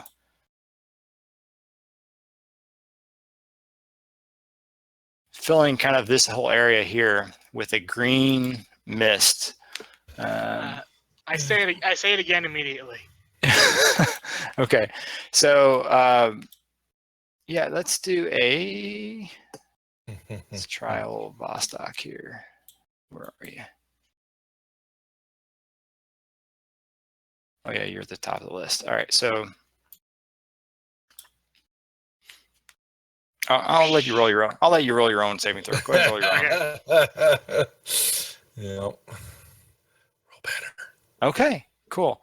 So yeah, so you feel it starting to close up your throat and everything like that, as it's kind of a choking sort of a mist, and so before it overwhelms you, you're able to move out of the area. Between coughs and hacks, I will call back to everyone else not to enter the mist. Stay away from the mist. I don't want to do that. All right. Oops. I got rid of all the little pointers. Man, it's like I haven't used this software before. What's going on? There's some pretty good videos on Yeah. YouTube by a guy named Davison. I might be able to find some videos on how to use this thing. Yeah. Let's put those back. Put that back. Doug's getting too used to using FGU instead of regular FG, considering he had to update before we even started He today. hasn't touched this version for 6 months. and he won't Well, share not with all. the We're class supposed to either. not know. You know. No. So. Gotta build the suspense. Hashtag beta testers. Sorry, that just slipped out. What a wonderful way to get free advertising with, 7 streamers sitting here. Yeah. And then as you're at that door as well, Vostok, you can smell like a stench of rotting meat coming from behind the other side of the door. Oh, good. Do I hear anything? Give me another perception check. In the tower. I like how we get the smell of rotting stench, and everybody's first response is, "Do I hear anything?" Is it moving? Is what we want to know. Yeah, I'm hearing for like shuffling. Is it a moving stench or a stationary stench? You suspect it might be a stationary stench. You have a lot of experience with moving stench, bugbears, but yeah. All right. So no, you don't hear any movement at all. I just wanted to know if I was going to be overrun by zombies. Yeah, after a little while, the mist kind of just vanishes, and then Meepo starts to kind of walk forward into this room. Do not say the inscription. Hey, what? He starts to ask what it says, and then you say that, and he says, "Oh, okay, Meepo, maybe not say that one." Bad times. What are you guys, Thurbold and Treagan? What are you guys doing back in the back there? Are you guys coming forward? What's going on with this door over here, Treagan? I didn't detect anything. It's a door. Was it locked? Was it locked? Oh, great. It did not appear to be locked. Oh. Should we open it? Take a peek? Of course. Cousin Our Eddie ch- steps forward and shoves Vostok out of the way and yanks it open. Our choices at this point are go to a door that smells like death, or go to a door that's freezing cold, or Okay, so an this is the unlocked door. funny thing that happens. So Okay, Treagan funny opens this door, and meanwhile, Cousin Eddie walks up. Did Cousin Eddie open the door up there too? I think. Oh right? yeah. He Yeah. pushed Vostok out of the way, yeah. So you basically, so you hear the two different sets of doors opening up at the same time, and Cousin Clark is just in the middle of the hallway yelling, "Split the fucking party!" Hashtag TPK. let's go ahead and let's roll. Roll initiatives, right? Yeah, awesome. Oh my God! Here we go. Well, I have to work harder for a TPK since there's more of you guys. So It's possible. Oh yes, yes indeed it is. In comes a lot of Minotaur skeletons. Oh yay! No, it's the dragon skeleton I'm worried about. No. Oh friggin' Okay. rats! Some more rats up there. Meanwhile, down Meepo, kill. below, in this one, Okay. it appears to be a empty chamber. We win. You win. You win D&D. All right. So now let's to Thurbold. I will move up next to the door, and I will give the "after you" hand signal to Treagan, so that way he goes through first. And you see a door up there in the north corner. There's another door. Get it. Yes, I see. All right. So as soon as Cousin Eddie opens the door here, an oppressive smell suffuses the air, rising from chewed carcasses of cave rats, smaller vermin, and a few humanoid-looking creatures. The bodies lie upon a floor of filth, old bones, hair, and fur that combine to make a particularly large and vile nest. There are 3 rats and a particularly large-looking rat as well. Gut hash. Alrighty, I will target Giant Rat 3 and do a chill touch.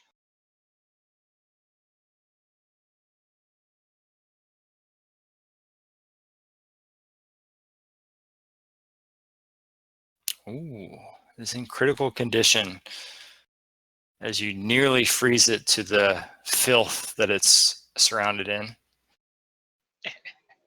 That's my turn. All right, so Cousin Eddie. All right. Cousin Eddie, with his cigar still in his mouth, hollers out something about dinner served. He goes running into the room, flying into a fit of rage. Shit, Nice. I forgot to actually turn it on. What, the rat? You got to speak dirty to it. That's right. Hey, do you come here often? All right, there we go. Whole new term for yeah. filth fever. Oh shit. All right, so good old Giant Rat 2 here. Oh, look at this. This looks like a good old rat Good old gangbang. gangbang. Okay, so let's see how that goes. All right, so he, as you're distracted fighting the one, another one comes up from behind you and starts biting you from behind. Treagan, down below, an empty chamber. Clark.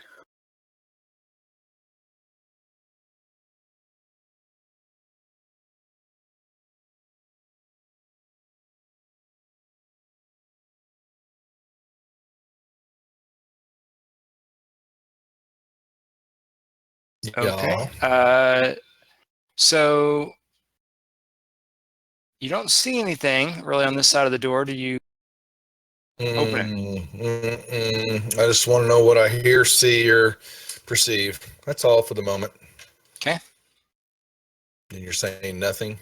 Nothing. Dice. Do it. Open the door. Oh, no. We'll wait. One more round.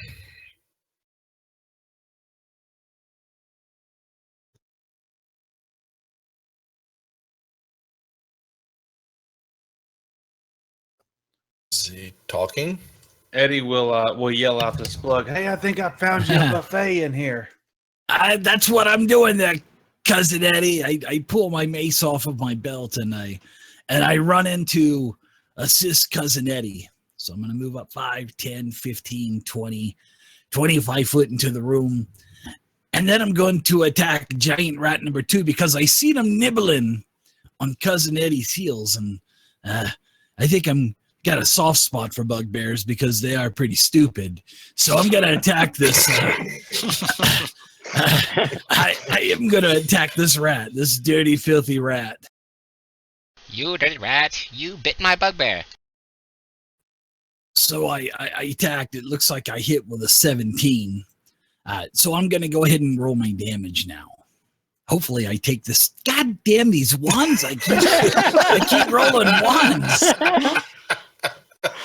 DM dice mod. You smash down at the rat, and debris and filth goes flying as you smash part of its foot, but also part of this vile nest that they have. The whole floor is kind of littered in it, so they're dodging in and out of the area.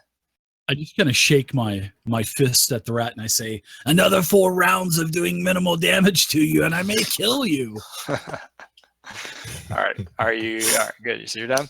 All right. So this one decides it's going to attack the newcomer here. Goblin meat. It's the next best thing to bugbear. And it'll hit me for max damage. Oh, and Here it we go. does get you. Here we go. And it did Told you. max damage. Yeah, you called it. So yeah, it bites deeply into your leg. Ow! Vostok kind of giggles. And we're to cousin Clark. All right. I'm going to move up and then over and then over again.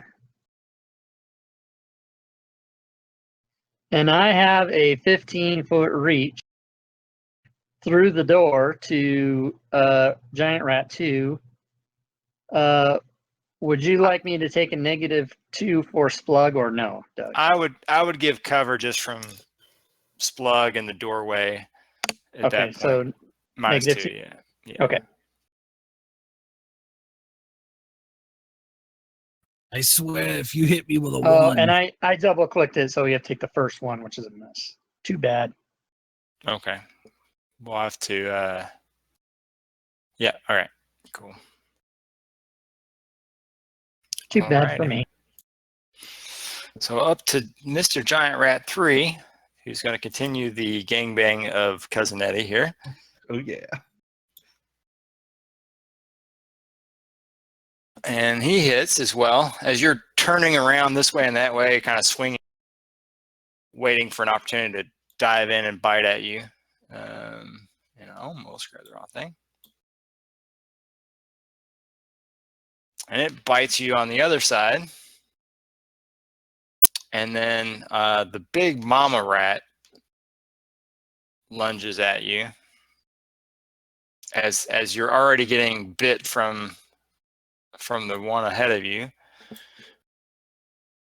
She dives forward and bites you as well. Just how I like it, from every angle. Basically, yeah. And sinks her teeth in. And so she actually has something else here. So let's see. Do a Constitution saving throw. All right. Okay. So yeah, so she bites you in your leg, and in addition to just the sharp pain from the piercing, it feels like there's a burning, as if just the filth is so strong, so strong with this one. But yeah, your constitution is pretty good as a bugbear, and so you think you'll be able to weather it okay, but you don't know if you want to risk taking too much more of that. Splug, I thought I almost had another flare up. Oh, Jesus. Mama Rat's giving him gonorrhea. So Meepo kind of moves forward to here, and Vostok, you see he starts to look over at the inscription, and he starts almost mouthing the words, but then he looks over at you and he goes, oh yeah, Meepo, don't say that out loud. So he comes forward the rest of the way here, squeezes into the room here next to Splug, and he will attack this little giant rat using pack tactics. And he manages to brain this one. He says, Meepo hates rats. And he starts just stabbing it. And he kills it because it's already been wounded pretty good. And he just keeps going stabbing at it. Meepo has rat PSD. He does. I will step inside the room, and I will hold my action for when Treagan opens the door, that if something appears at the other side of the door that I can see, I will firebolt it. Okay. Mr. Vostok. Just because I don't want to mess with cover, I'm going to go ahead and magic missile Rat 3.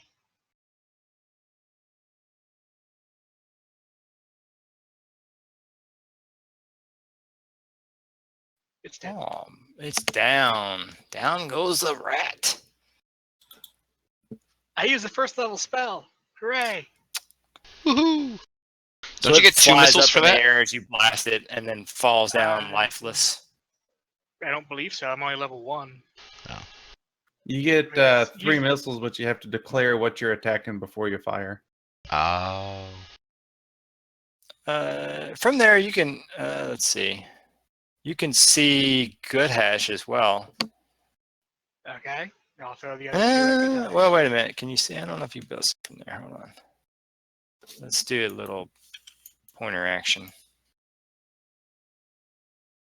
You may not actually be able to see from there. Yeah, I think I'll give it to you. I'll say you're able to put 2 into Good Hash if you want. Alrighty.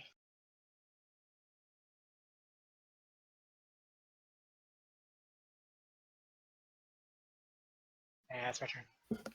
Actually, Alright. I will shuffle over here, and then call that good.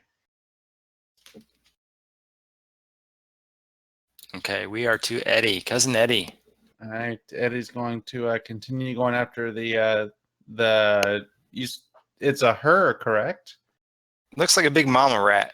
It's got Alright. swollen little Nipples. nipples Snipples. and Does it look like I could Tickle milk corns? it? tickle corns. Yes. That's what tickle corn means. All right. And let's see. What am I at? I'm at that. Spluggy, got any of that healing ointment on you?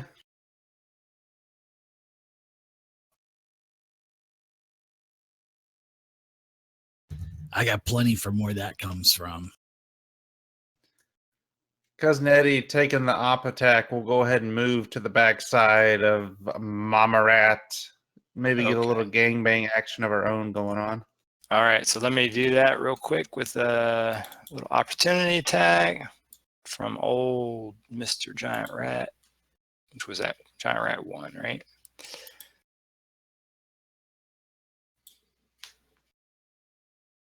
And it got one.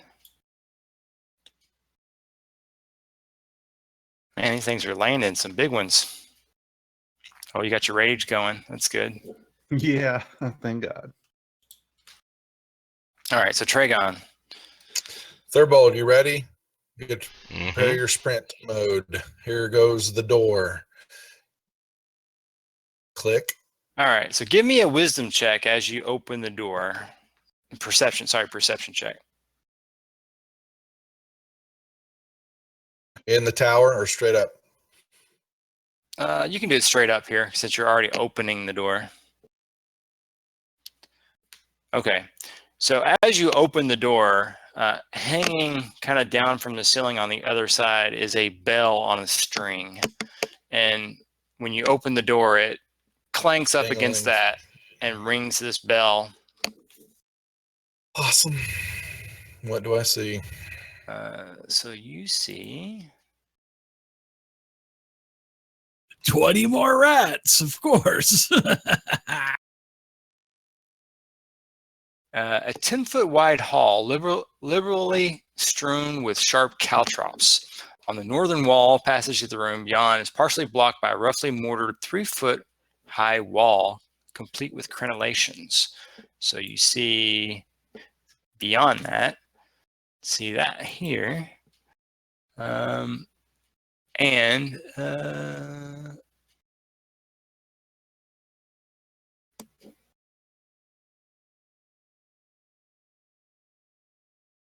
Okay. Yeah, so you hear something beyond that. Just don't see anything. Sounds like goblinoid. As I just gave them I'm assuming you said it's 3 foot, so there's easy to hide. It's to allow cover on that side of the room and to shoot into this room, I would assume. That would be a pretty good, safe assumption. Yeah. With caltrops that we have to skirt to get to. All right, so I'm going to back up away from the door and tell Thurbold what I see, but keep an eye on if I see anything, any shadows or movement, hear anything coming from that other side of the room. Okay. Hold my action. Yep. And so are you looking through the door, or are you completely wedged up against the back wall? So if someone was looking at where you, are you seeing into the room? So you're watching the room basically? I'm just kind of peek out. What I would assume is peeking around the frame, just looking in every now and then to just taking cover behind the door, but still looking that way. Okay. Please, yes. Mm-hmm. Okay. That would be it. Okay, so so you see a goblin come up to the thing here, up to that wall, with a bow drawn, and he spots you over there. He's going to fire at you, but I will give you a cover as he fires an arrow at you. May I return fire?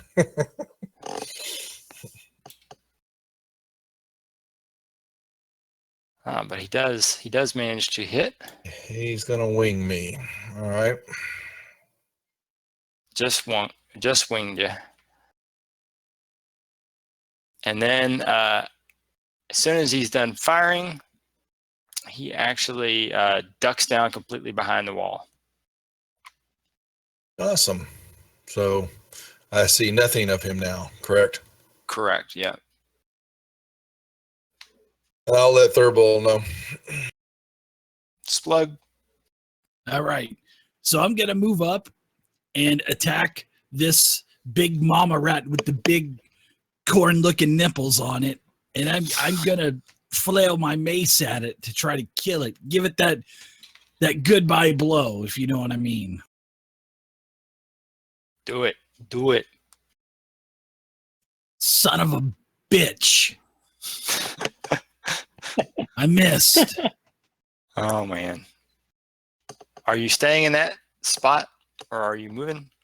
No, I'm not going to move any closer, but what I'm going to do with my bonus action is I'm going to heal the old bag of hammers here with a cuz he's in pretty bad shape. So, old cousin Eddie, you're going to get a heal, pal. Hey, at least I Nice. can do something right with a maximum hit Mm. point heal with a maximum hit point heal. So I hope you feel better, you cigar chewing rat. Mm, Nice, nicely done. All of a sudden, Splug is from Boston. You cigar chewing rat. You throw the rat pack out there once, and then accents it. just change. All right, so you're done. All right, so I this, am sorry. that's all right, no problem. So this rat doesn't like you attack into Mama Rat, so it Come get decides some. to try to bite at you, and you kick at it and manage to get the sole of your foot out there and catch it in the jaws. It tries to bite down on you, That's right. Get off me, pal. and then it moves over to here. Oh boy. Cousin Clark. All right. Your rat movers. In that case, I will move in here, go here, and go here. And I will attack once this time. Ooh. Oh, snap. Bye-bye. So you just completely chop it out. You're using a glaive, is that? Yeah. So I have a glaive, which gives me reach, and I have long limbed, which gives me a total of 15 feet. Very nice. Very nice. Did you end your movement there too? Or did you have any Yeah, I more stopped left? there. Yeah, All right. I'm done. Okay. So yeah, it's just down to old Guthash there without her little other rats to help out. Takes a full round to have babies. 1 to 3, 4 to 6. Let's see who she got. All right, so she's gonna stay focused on Cousin Eddie. I guess once she's tasted bugbear, it's hard to go back to goblin. Hey, once they get a taste of Cousin Eddie, they don't go back. Yeah. So it bites at you, and you're able to swat her to the side. And old Meepo here. Let's see. Meepo goes, Meepo hate rats. That rat pretty big and scary though. This one's moving. And then he starts stabbing the one that's already dead. Meepo kill it. Meepo kill it. Meebo is a coward. All right, He's a third hand. kobold. What'd you expect? Yeah, exactly. I will step up to here. I will take my torch that I have, and I'm going to just lob it into the room, like back against the back wall where the goblin is. Okay. And then I will step back this direction. And that is me. Okay, give me a just like a dex check or whatever to see Dex. how well you throw it. Wow, look at that. All right, so where exactly did you want the torch to land? As you expertly throw it. Right there. Okay. Yeah, so you throw it right there and you hear a ah! And let's see. Okay, so you damage a goblin that would just happen to be right in that area. Awesome.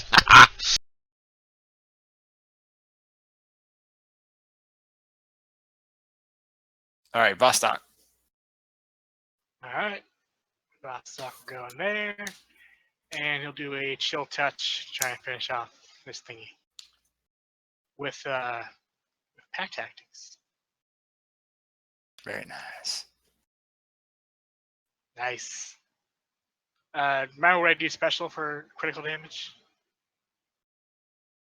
Yeah, let me check one thing real quick. Yeah, so yeah, it should automatically pick it up for you. If you just deal your damage, it should automatically apply crit. Look at that. Okay, cool. Yeah, you've chilled it to death. So Guthash is still busy trying to bite at Cousin Eddie. He's fending it off, wiggling his foot out of the way and all that kind of stuff. And Guthash just completely stiffens up, its arms and legs just kind of stick out straight, and then it just falls over to the side, completely dead. Its saliva frozen in its jaws, with its mouth open wide and gaping in a snarl. A ratsicle. Very good.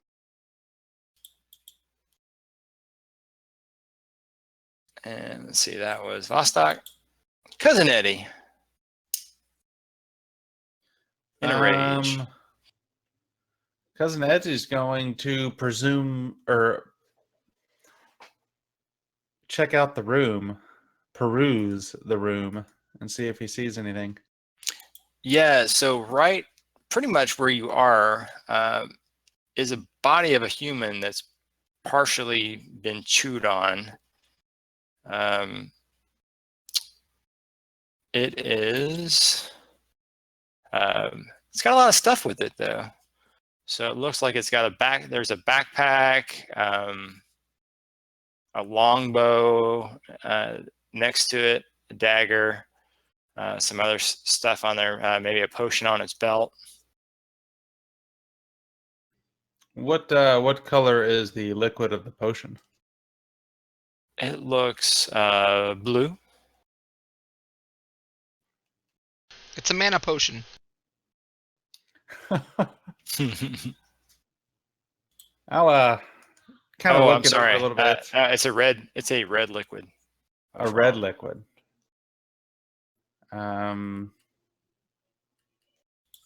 What would you need? What kind of check do you want to see if I know what that red liquid is? Let's see. Well, right now, did you drop your rage? No, I'm still raged for. Because while you're raging, another- you probably are not gonna be able to think as clearly. Yeah, focus. Yeah, right. Can I hear them?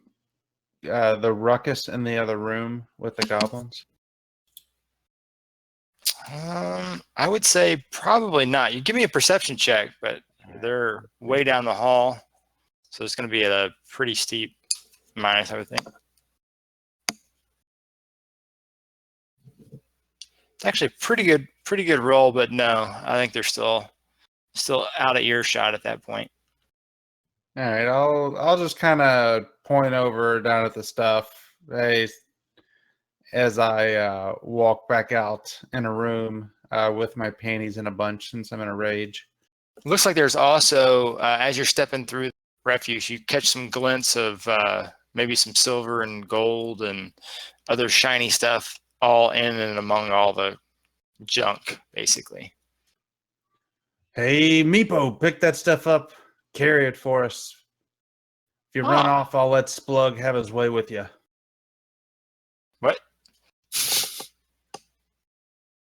He looks over at Splug. Oh, Meepo don't like goblins much more than Meepo like rats. Well, maybe I should go ahead and get this stuff for you there, Cousin Eddie. I'll take care of it. Yeah, goblins don't mind rummaging through rat poop anyway. And Yeah, you run along there, cat face. Get out of here. So I'll go ahead and I'll check out the room and see if I find anything of value or anything that could possibly be useful for us. Yeah, you figure it'll probably take you a little while. I'd say probably a few minutes of rummaging through all that to kind of get it all, because it's spread all over here as well. And then the corpse had its stuff is mostly still in the backpack. Some of it's been torn out as the backpack itself looks like it's been chewed into a bit. There were some rations in there, and so there's several like discarded ration containers that have been chewed through by the rats. But there look like there's some others that are probably still good. And it probably looks like several hundred coins in general spread throughout this room. Okay. And you said that's both on the corpse and in all of the just rat all nests that in among the rat nest. Yeah. How many corpses were there? Did you say that there were 2? Yeah. So there was basically just the one human corpse, and then just corpses of other It says a few humanoid-looking creatures. So there's also some like goblins, some dead goblins, and a kobold. Looks like 2 dead goblins and a kobold, and then 1 human. Is the human a male or a female? A male. From the dress, you would assume that they were a woodsman of some sort. Now I know that we're looking for this adventuring party too. Mm-hmm. Now, does this male maybe fit the description of what the matriarch back in Oakhurst was telling us about? Doesn't fit the description of her son. She has a son and daughter that she sent you to find. Doesn't fit the description of either one of those two. But they were also traveling with a ranger named Caracas and a paladin as well. Sir Bryson, I think. Yeah, it was Sir Brayford. Okay. Yeah, I'll go ahead and I'll just spend a couple of minutes and check everything out, and anything that's valuable, I'll go ahead and I'll scarf it up and put it in the party treasure. Okay. Yeah, so you're in there doing that. Meanwhile, down below, the goblin that you threw the torch at and hit hops up and grabs his short bow, and he's pointing it over towards pushing me. the door. Yeah, he can still kind of see you, so he's going to take a shot at you. The torch being over there wouldn't screw up their dark vision at all, would it? Oh, Not that well. evidently not. Evidently not. So he manages a unbelievable shot. Right through the crack of the door frame. Yeah, which you suspect is a good part luck more so than skill. And then he drops back down out of sight behind the wall. Well, I'm gonna I can't see either one of them then. Correct. But you suspect they're right behind the wall, taking cover. Well, the only chance I've got is to try to fire when they come back, when they put their head up. And you could do that. You could wait for them to pop their head up and then. Treagan. Yes. Treagan. Yes. If we can't see them, then they can't see you either. Why not move up there so when they pop up, you just take off a head? I've only got 1 hit point left, and then I fall on those caltrops. Well, move carefully through the caltrops. Yeah, awesome.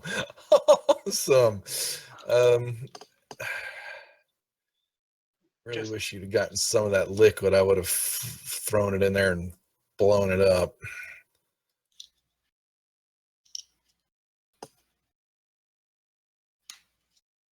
Yeah, I got no choice other than. No, I'm just I'll hold until one of them pops up and try to fire back, because I'm gonna need the cleric here in a little bit. I can already tell. Yeah, and so sure enough, this guy pops up. So go ahead and take a shot as he pops up with his short bow out, ready to shoot at you.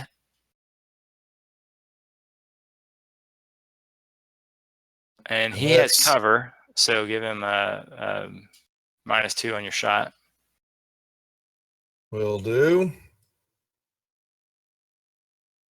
Oh, you got to be kidding me. All right, and then he's going to fire back at you. Okay. You cover still, since you're taking it around the door there. Yeah. And it misses you. And then he pops back down. Awesome. Well, Splug, you're still up there doing that. Cousin Yes, sir. Clark. Thurbold, call the cousins down here, please. I'm going to make a new spell. Summon the cousins. All right, Hey, cousin where's Clark everybody else? Where's everybody else at? doesn't know what's going on, but he is aware that 2 of his gents are missing.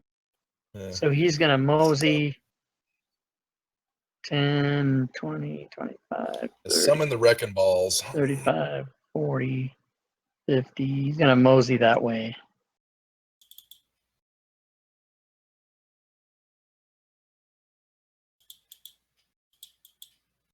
Okay. And now we are to cousin. Oops, sorry. That was supposed to be.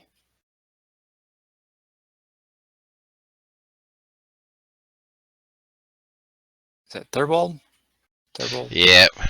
I am going to grab a hold of Treagan's shoulder, and I'm going to move him back 5 feet. Like, so he's standing in the 5 foot square north of me. So he is not going to get shot at, even through the crack of the door. Okay. Oh, thank you. You're welcome. I told you, I'm not done with you yet. I'm gonna keep you. Vostok's gonna make his way out and follow the party, or follow Clark. 2, 3, 4, 5, 6. Hey, you can dash, right? Yeah. 3, 4, 5, 6. Okay. All right. Cousin Eddie. All right, Cousin Eddie will dash as well. Let's see.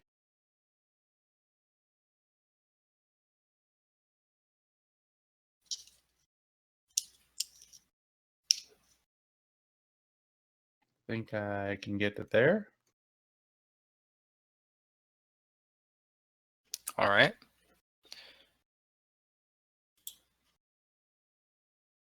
You hear you hear some stuff in Goblin, some conversations. What are they saying? I speak Goblin. Oh, you hear him say, "Where'd it go?"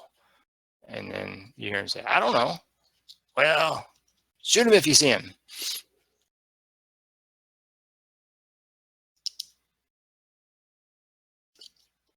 Treagan. Oh, doo-dee-doo. I'm gonna just kind of sit here. It went, oh, nah. Yeah, I'm gonna hold. I'm not gonna do anything right now. Okay. All the way back to Splug. So, am I still digging around this stuff for So treasure? if you want to, I mean, everybody else just darted off and left, but you know it's going to take you. It would probably take you several minutes to scoop it all up. If you wanted to get it all. Yeah, I'll go ahead and I'll come back to it. I hear everybody else scurrying, so I'll go ahead and join in. Okay. So I'll go ahead and I'll take my 60 foot. 10, 20, 30, 40, 55. I'll be the cream between the two Oreo knuckleheads there. You hear as you go past, Meepo go, "You done picking through the poop yet?" Not yet, there, Meepo, but we need some help there. Everybody else is running, so let's go help. Come on, you cat face. He sounds like he's from Jerky Boys now. All right. 5, 10, 15, 20, 25, 30, 35, 40. I'll go 40 to there and go, what's up, guys? We have I found the goblins. some goblins that may be giving us a little bit of an issue. Yeah. There. Notice the arrows sticking in me. I assume they're north. Yes. Yeah, there's caltrops on the floor. So, and they've got a little barricaded wall on the other side of this little, 20-foot little hallway. And Do we know what the caltrops do? Yes, they cut into your feet. All right. Step carefully. 40, 50. I'm going to go 60 to there. Okay. So give I me lay a hand on Cousin Clark's shoulder before he gets through the door. Not yet.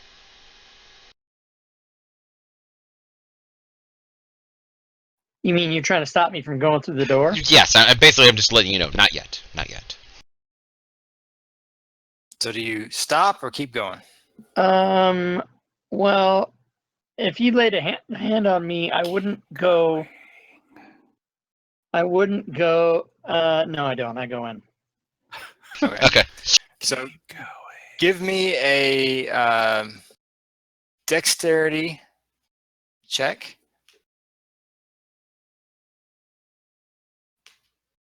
Okay.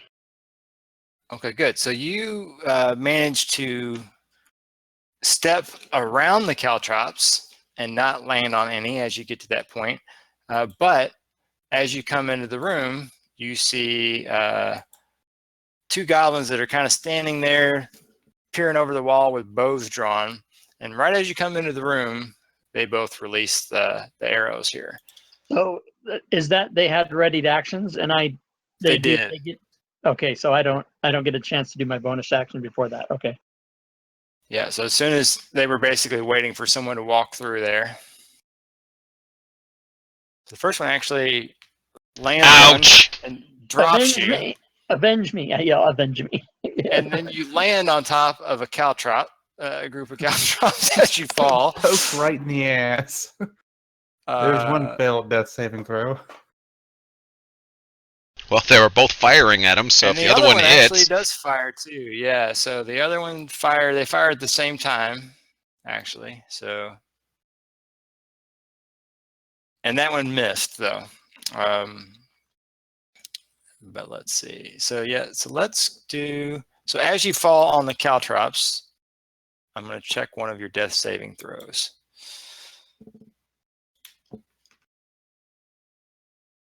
Oh no. Allow me to pass my turn. Yes. All right. So Meepo up there decides to go back into the room here.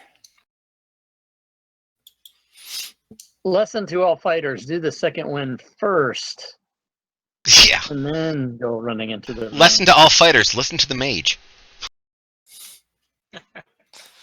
So Thurbold, you see Cousin Clark run right past you, hit an arrow straight into his chest, and then fall backward onto a pile of caltrops. I am not And done another with arrow him whizzes by his yet head. either.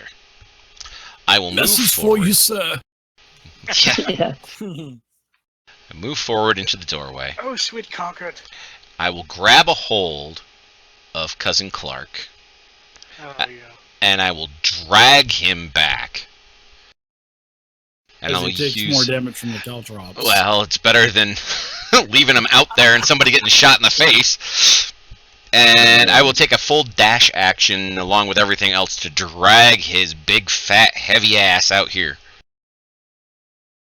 So he's out next to me and around the corner, kind of in between me and Treagan.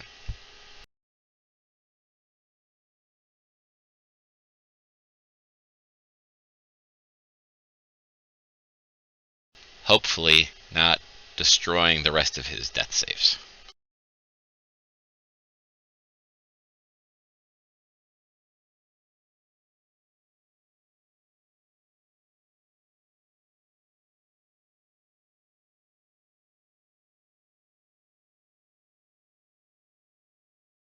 Oh, I'm sorry, I was muted. Yeah, so you do actually drag him across. You do actually drag him across another pile of the caltrops, which does actually knock off another one of his death saving throws as he's Wah, wah. Oh my picking up a God. collection of them as you drag him This is fucking across. over. When you set him down gently. Don't drop him. Aw. Yeah, that'd be his third one, right? Yeah. Actually, do I have enough left over to give him a medicine check to stabilize him?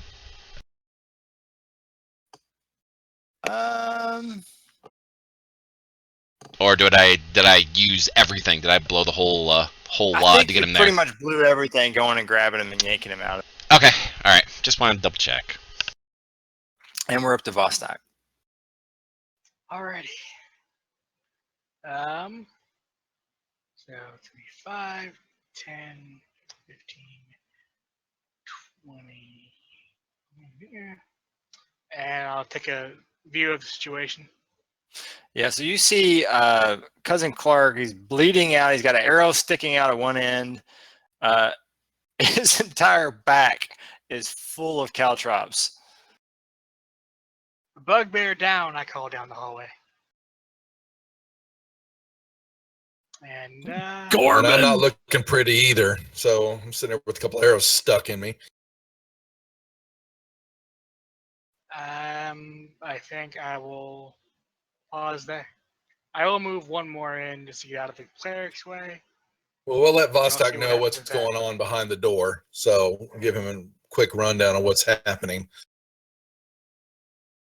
Goblins with arrows, got it. All right. And that's are you my done? turn. All right. Eddie. All right, cousin Eddie, hearing that his cousin's down, is just pissed off beyond all belief and goes charging down the hallway. Oh, good. I'm in the doorway with a pissed off bugbear barbarian. Yay! And he comes running through there. Just shit. I lost count of how many moved. 1 second. You got 20 to the door. And then stop when you get to the caltrops, because you got to make a check at that point. Well, how many did the bugbear clear out? Yeah, that one square is pretty much completely cleared, the one on the bottom left. All right, so that's 45 to there. Coming Yeah, through you're the still fine at that point because there are no caltrops there. coming through the door. I kind of jump over cousin Clark. Let's see here. Now take a dexterity check. God bless. Here we go. All right, so you are fine.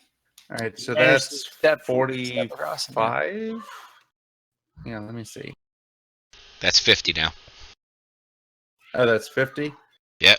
So I got 2 more. Take another. That was Yeah. 45 Another right there. dex You've check got there. 5 more. Yeah.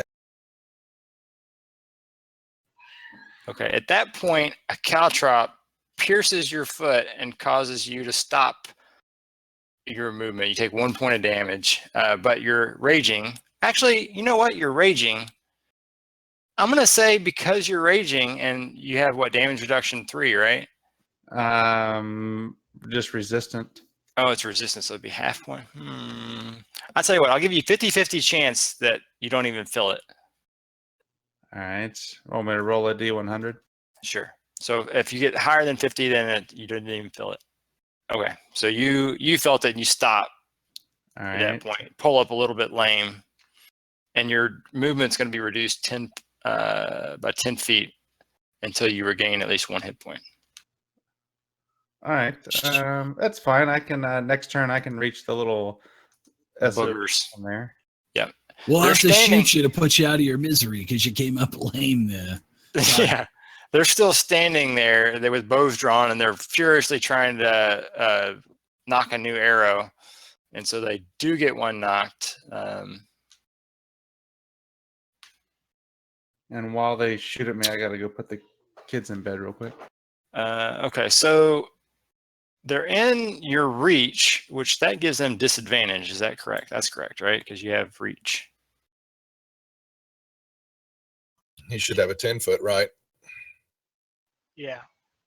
But they have cover. Does that impact that at all? Actually, they shouldn't have Think they- disadvantage even if they are within reach. It's only if they're within 5. Only within 5. Okay. Because it's Yeah, within that's their probably true. their Yeah. reach. All right. So he takes a shot and misses. And let's see. He is going to use disengage, his nimble escape. Okay, I'm back. All right, so he took a shot at you, and then he, using his little goblin nimble escape, he ducks kind of down and then scurries back to the edge of the wall here, and then turns Right. back around and starts preparing to draw another arrow. Treagan. All right, I'd like to move into the door to see if I can see Yep. either one of them. Now the one in the back does not have cover. The one in the front is up, nestled against the wall, so he does have cover. I'm going to give it to number 1.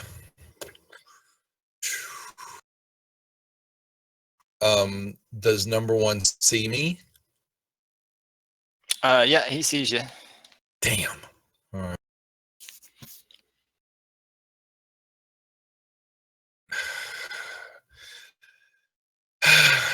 Never mind. All right, Goblin 2. There's a pressing matter of a bugbear directly in front of him, so he's going to take a shot at the bugbear. Cousin Eddie. He does manage to hit. Have you missed tonight? With any Not roll? often. Oh, wow. Ouch! Ouch! Ouch. All right, and then he's going to use his nimble escape.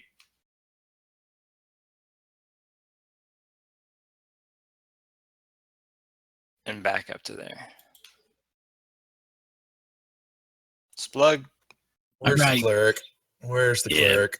So Splug is I'm gonna take my action. I'm gonna take my movement, move 30 feet into the room, and I'm gonna break out as my action. I'm gonna break out my med kit that is in my pouch, and I'm going to survey the area. And well, as I'm pulling out my pouch, I see that cousin Clark is down and bleeding out in a pool of blood and blood, piss, and shit and all this stuff coming out of him. Yay. So I'm going to go ahead and use my healer's kit, use one of the charges, and stabilize him.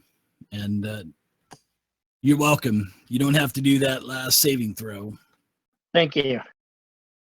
I That's was okay. wondering, I didn't want to metagame and say anything, but I was wondering if you guys all forgot I had 2 deaths. I Or just two turned death and said saves. the same thing to Susie. I'm like, he's down 2 death saves already. He has to make one this round. He's going to fail. Just remember, Daddy's got you.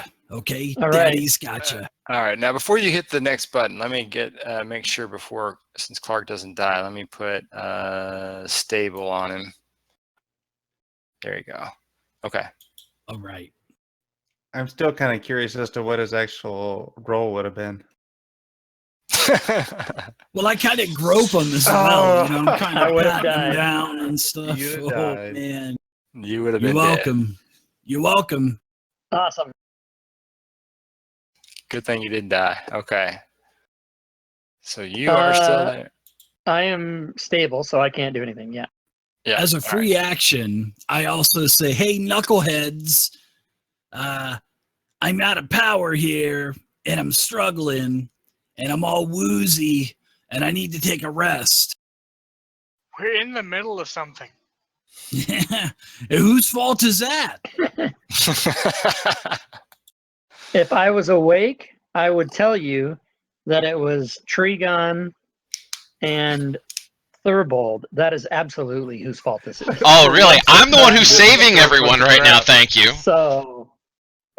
All right, so Open the door. He told me to.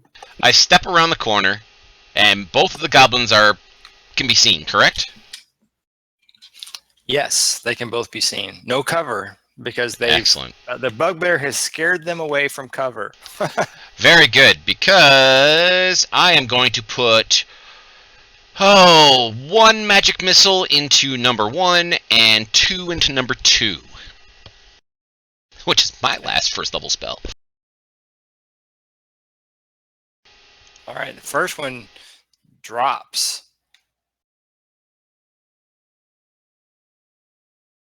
And the second one is close to dropping. And then I'm going to step back. And I'm going to be done. 1 less. All right. Vostok's gonna take a step over. Can he see the last goblin? From there, yeah, you can see him. If he stands on his tippy toes. Oh yeah, you are short, aren't you? Yeah. Yeah. Yeah, you could probably see his head peeking out.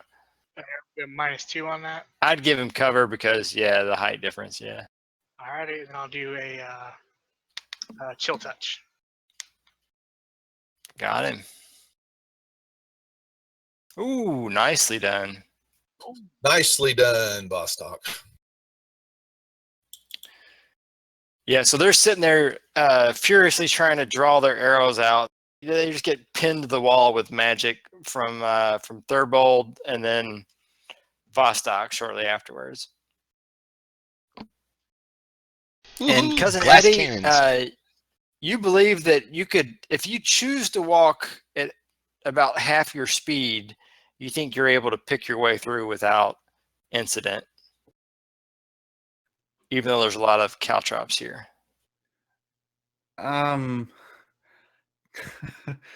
Cousin Eddie's still gonna run and jump over this little like partial wall right there. Okay, so give me Um, another check as you make it through the first one. Okay, so you catch another one as you get to there. Roll another 50-50 shot. See if you shrug that one off at all. Okay, so you step on another one, and you think the equivalent of bugbears, son of a, whatever bugbears say, So, and you pull up limp again. and I that- kind of home alone this thing like I'm leaning in the windowsill and fall over backwards. okay, and then you Stand crash up down. and come down and just yet again swing my great axe into one of the goblins. All right, yeah, you give me a roll to see if you hit him, or a 10 or higher. Just do a generic. Yeah, all right, yeah. So you splatter him onto both sides. Yeah.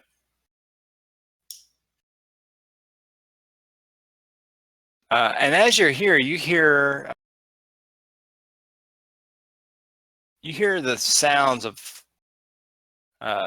sounds like combat in the room down to the south. The door off to your left there, or if you're on your back, I guess it'd be on the right to you.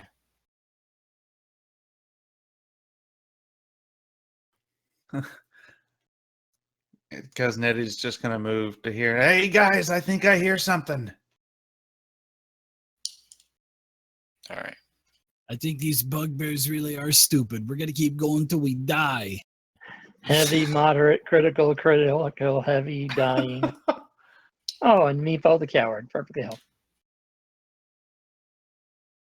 All right. So that's Eddie. Treagan. Good news is the left side's clear. Healing. So cleric, have you got a healing potion that I can have? Like I said, I'm tapped. Ooh. Looks like I'm. I'm So an- wait. Hey, I'm a novice at this stuff. I'm not no art priest yet. I'm just a mere acolyte. Awesome. Do we have a defensible position back the directions well- you guys came that we could perhaps rest for a bit? We need a 30-minute rest to take a hit die is what I need. It's an hour. Say yeah, it's an We hour. need more than that. We But haven't taken a we Your haven't game, taken my a break game, since whose we game came in is this it? Yeah, place. no. We should barricade ourselves in that rat filth room up there. Kind of be home sweet home for me. Oh, But disgusting. we need to barricade ourselves in, and we need to get a rest, guys. We've been going nonstop since we came in this place. We can't keep going like this. We need to take a rest. We need to set up a camp. We need to eat some food. We need to drink some ale and wine and kill this kobold that's named Meepo. And I mean, did I say that out loud? Well, speaking of we should Meepo, probably Where is take a rest. Meepo? speaking of Where is Meepo, why don't we go back He's probably to up there stealing everything. why don't we go back to where the kobolds are? They can provide security for us while we rest. I kind of like that idea too. Just take the two heads of the goblins that are over there that Eddie is currently near, bring those back and say, look, we've started. We need a place to rest. I like that idea. I second that. That's a good one. I am unconscious. I will raise Clark's hand, saying, "See, even Clark votes for this."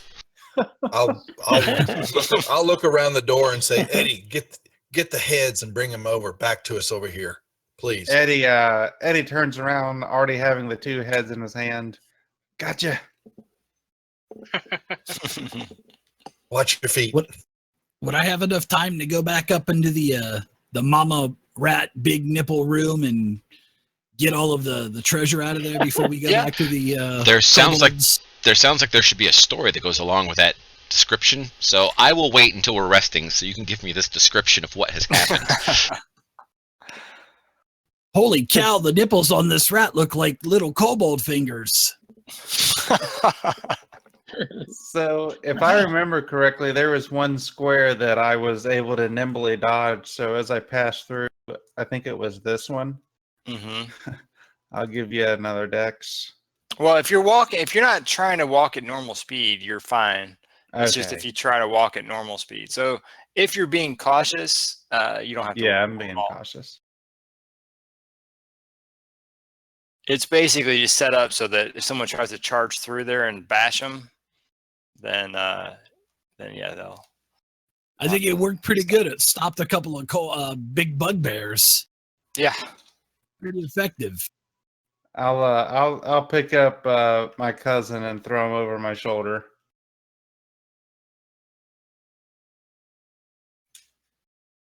Barring any healing, I don't come conscious for 1d4 hours. Something like that, yeah. So Splug, do you go back up to get into the room there with rat? And the I corpse? do. Yeah. Okay. Yes. Yeah, I go back there to gather everything up. You go back up there, and Meepo is busy kind of gathering them all up, and says, "Oh, you Meepo helping." Ah, well, that's good. Here, put it in my sack here, because we're going to divvy it up down there later on. Okay. And seeing that you didn't help or anything, you're not even going to get a share, because we're almost dead, and you're up here taking the treasure. What? Meepo said, you said Meepo get all this stuff. I didn't say Meepo get all that stuff. I said I was going to go help everyone else. You want these goblins dead, you better contribute, or you're going to end up with the goblins. Yeah, Meepo don't like goblins, or rats, or goblins.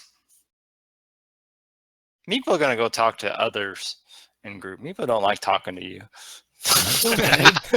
They're going to probably tell you the same thing. Meepo comes back down this way, and he says, "Oh, what happened to Cousin Clark?" Goblins happen to Cousin Clark. You should really get that looked at. Cousin Clark does not look too good. We're gonna go back Yeah, and we are we're going stable. to. We're gonna go visit your Maybe you can stay. leader. Maybe you can stay in Meepo's room and rest up.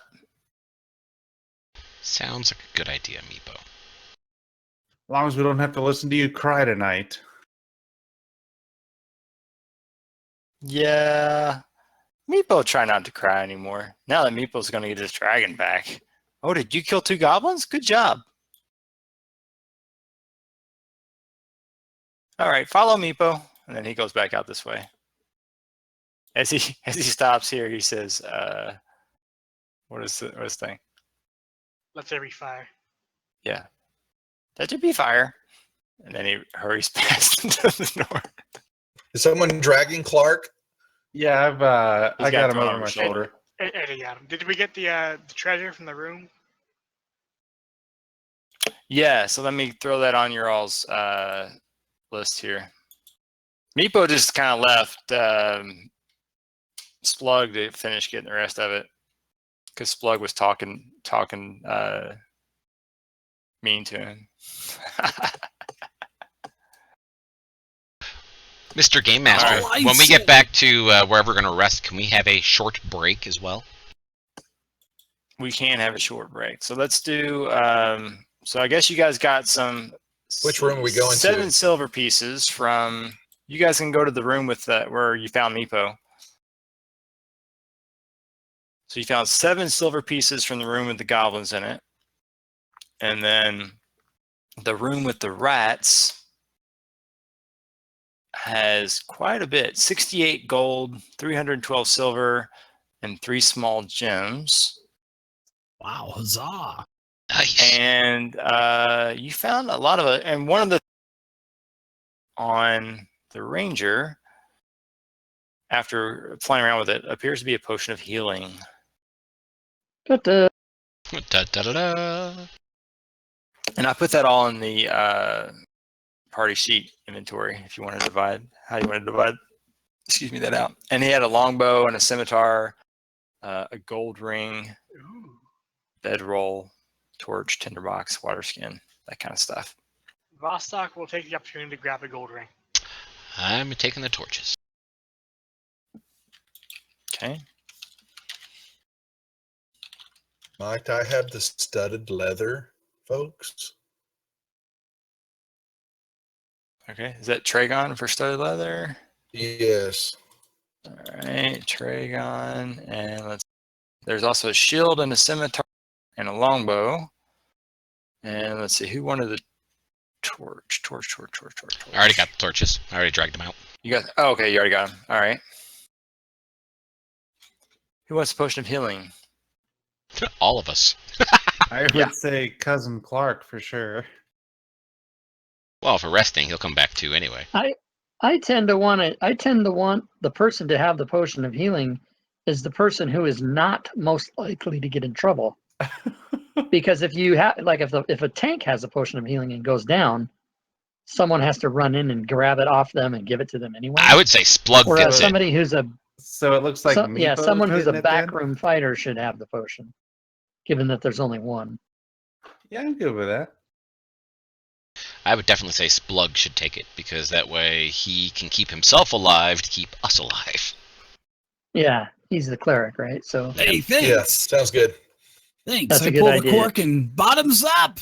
No, No, no. I don't drink it. I don't drink it. Shit. That'd be hilarious. Let me drink Oh this while my I take a God. long rest. So Doug, are we going to take a short rest? Yeah, let's take you guys can take a full long rest if you want. If you want to burn Oh yeah. hit die as well.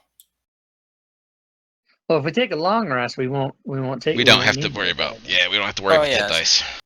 That's right. All right. And then how much of a break are we going to take here? Let's take you guys want 10-minute break, 15? What do you guys 10 want? is fine. How about let's I'm do in for the 10. long haul. Let's do however long we need it. All right, so it's 10:43. So let's reconvene at 10:53 Eastern. Sure. Okay. All right. Sounds good. This is really fun, I must say. Good It's deal. a lot more fun than it was last time I played. Yeah. I wonder why. Though Yeah. your character is pretending to be you this time around and is laying on the Yeah, ground art- dying. Art imitates life and all that, vice versa. Exactly. Do I notice anything on the ring? No, it appears just to be a normal gold ring. Okay. All right. Meet you guys back in 10.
I have returned.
So.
Doug, how is everybody liking the Pathfinder stuff since it came out?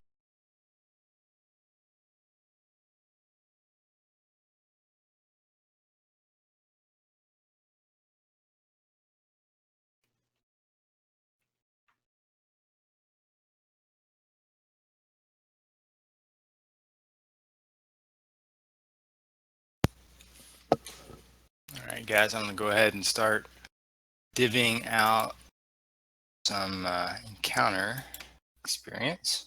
Woo!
I don't think Doug heard you, Chris. How was the reception for the Pathfinder release? It was pretty strong, pretty good. So it's, if we look at one of the things you can kind of do to get a general sense of it is we have our top sellers for the week that always show up. And that basically just takes all the sales within the last 7-day window. And so they dominated everything for the, during the launch. And then eventually the D&D stuff started to come back into the top. But right now, the Pathfinder core rulebook is maintaining a position in the top 4. And so it's at 3 right now. So it's been pretty good, and it's been a pretty overwhelmingly, positive response. I think it looks and, functions pretty well. We added in a lot of the same sort of functionality that we did for the D&D stuff. So you can have leveling by dragging the class on, and it adds the abilities as you gain them at the level. And same thing with races, does that sort of stuff too. I love the theme. That is awesome. Yeah. That was Zeph. He's Zeus on the forums. He's been pretty good at helping us get those things together. He also did the 5e Wizards theme that I'm using right now too. He does good work. Yes, he does.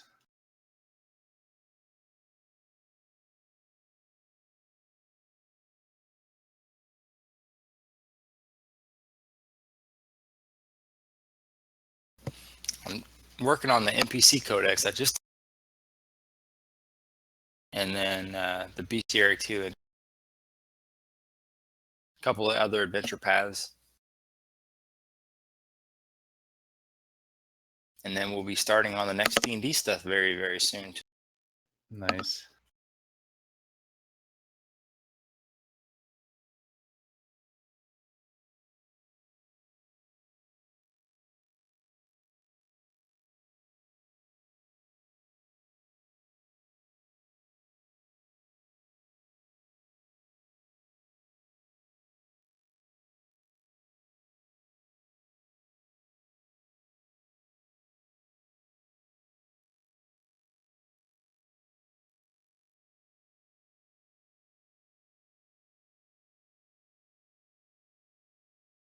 Hey, Doug, did you catch my whisper about the ring?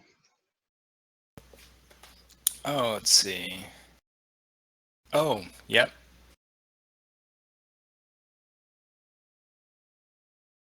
So yes, you do see that. Alrighty. Sorry about that. I overlooked that. No problem.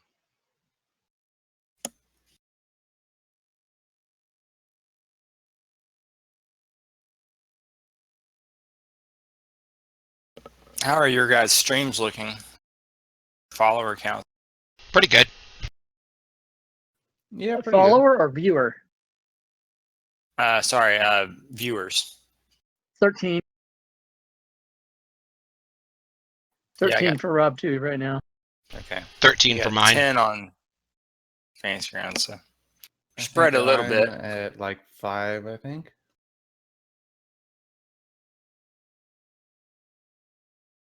What are we asking about? Number of viewers? Yeah. Mhm. Yeah. 7 to 8 for me. Got it. So it's possible that we've spread the same group of viewers. Yeah, across all of we've our spread channels. everybody out. Is what we have, most certainly. Yeah. Yeah. 20% of those people are watching both, or 3 channels of the, they're watching Doug's for the DM view and Geo's for the player view, and they're doing stuff like that too. So that might be a slightly inflated count, but I'll bet what's that? 14, 13, 7. That's about 45 people maybe. So maybe call it 35 for real. Yeah. We need thousands. Yeah, we We do. do need thousands.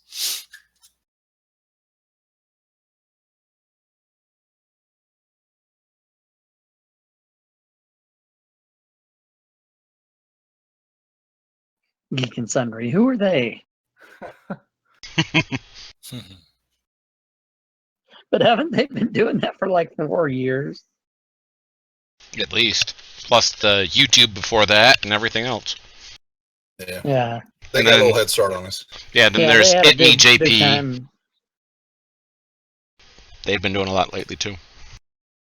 You're one of the originals. Yeah, he is.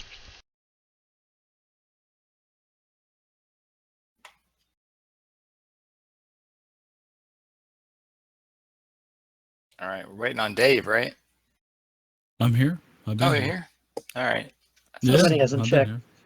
Yeah, I put the check in there. Somebody didn't, but okay. Here we go. We're all set now. All right, Excellent. cool. So we're ready to get going. All right. So did you guys want to do just Long. a short rest or a long Long. rest? Long one. long. Long. Okay. So as you guys are kind of taking the long rest, Meepo is, happy to have you kind of sharing his quarters here. But he goes over and he just points down the hall again. Now remember, just don't open that door. And then he goes back over and lays down. Somebody As you put turn Eddie the on a neon leash. sign on that says "Open the door." Yeah.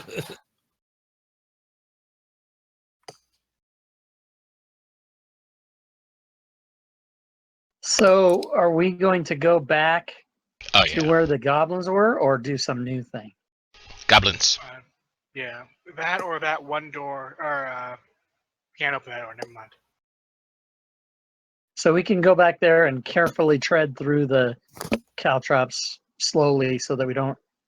Is there a way we can? Are they fixed to the ground? Can you sweep them away or do anything? You could absolutely sweep them away. And in fact, you have about 27 of them as you pick them out of Clark's back. He has it in his back. Very nice. All right, so you guys all heading over that way. Yeah, we'll clear out this fiasco of sticky, nasty things. Do I have enough time to pick up the caltrops myself and put them with the other caltrops that I already have? You can never have too many caltrops. That is true. That is true. So as you guys kind of get to that location, it's been 8-ish hours or so. And let me get rid of that pointer. I really feel rich now, too. Man. Weighted down with all of that money. All right. Let's see what we can do here. Don't mind me. I'm not planning anything nefarious. No, I don't hear you dragging and dropping anything into the combat track or anything. Nothing at all. All right, so as you guys kind of get there, there's some new guards. Same as the old guards, almost. I was about ready to say, I'm going to come up and, oh no, I'm going to go over here in this way, because that way I don't have to hit the new guards, but damn. Did we clear the hallway already, or no, we didn't? No.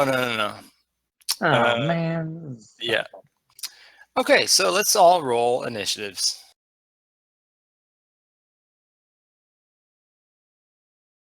Yay, more experience points. Finally rolled high, but not high enough. So Awesome. when we kill these out, can we go and come back and reset the room and just start farming XP? Yeah, basically. Okay, so as you guys get to there, let's see.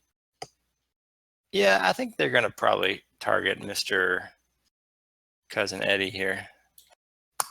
Doesn't CJ go first? I do go first. Unless Oh, I did I roll. miss CJ? Oh, yep. You rolled after me. So there you go. CJ's first. Alrighty. Can I see both of them? Yes. They're standing there, kind of at the ready, peeking over the edge. Acid splash. One of them succeeded. One of them's lucky.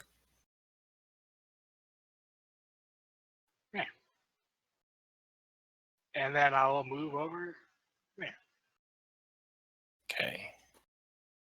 All right. So yeah, the one goblin there hit old Eddie with the bow. Starting it off strong. All right. And then Ouch. he's actually going to duck down. I'm gonna give his friend a pop then. He has cover. Didn't matter. Okay. I'm back to rolling like crap again. You stay in Are there. we- You're going to pull back behind the wall.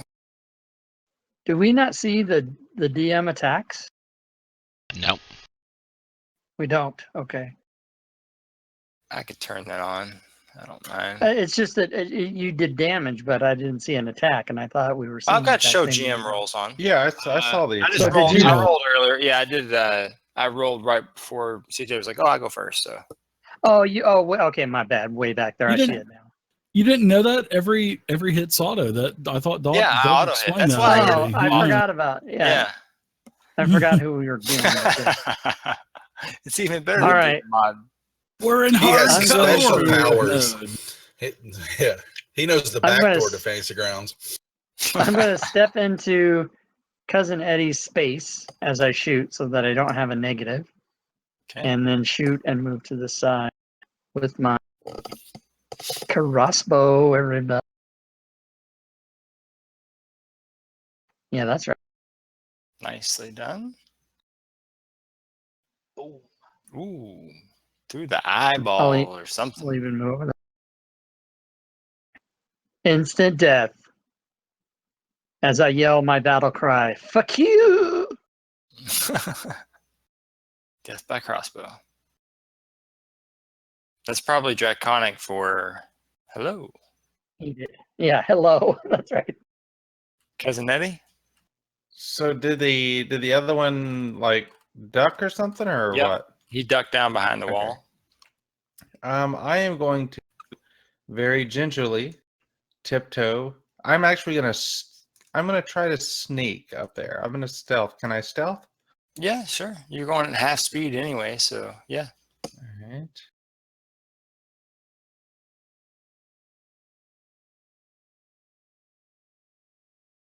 All right, let's see. I'm gonna try to sneak up and surprise this guy. Yeah. Yeah, sounds good. All right. So that'll give me. Let's see here.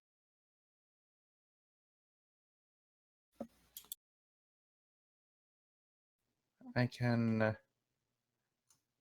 get to there. Now, can I see him like kind of ducking down over the wall, or do I need to move one closer?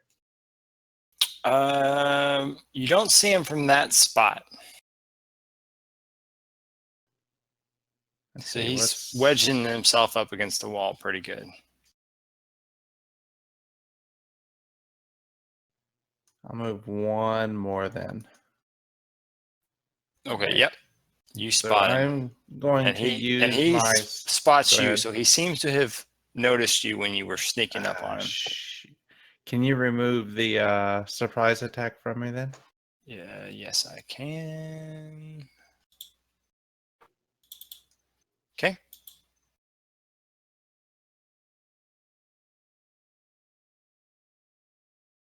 And Thurbold. Alrighty, I am going to stealth as well. Cousin Eddie's movement 40. No, it's 30. Was I? But you Was went I 4 half squares at half speed. Oh shit. Okay. I need to back up then. And I am going to stop there because I'm moving at half speed anyway from stealth.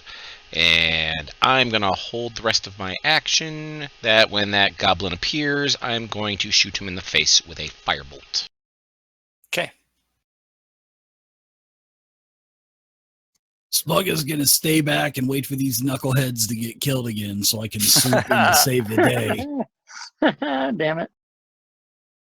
But I'll move up and get in a corner, and then I'm just gonna hold my holy symbol of Thor and ask him for blessing and about 10 more spell slots. Sounds Granted. reasonable. Okay, Mr. Meepo comes into the room. Hey, why are you guys being so quiet? More goblins. Goblins. All right, so we are back to CJ. Okay. I'm gonna move over here and then hold my action until I see a goblin. Okay, so Mr. Goblin pops his head up, and Thurbold, you can go first. He does have cover because there's a 3-foot tall wall. Not a problem. So that's what And mine's then too. Vostok, you will get it afterwards if he is still alive. Alrighty. Ooh, Bitch, nice. take that! Cover or not? Ah, How's he still alive? Let's see. He's a tough little dude. Yeah, I guess he hadn't hit before. I guess I was thinking because he got damaged. He didn't get damaged by that acid splash earlier. So, all right. So Vostok, he's still up. He got blasted by a firebolt. -2, I'm assuming. Yep.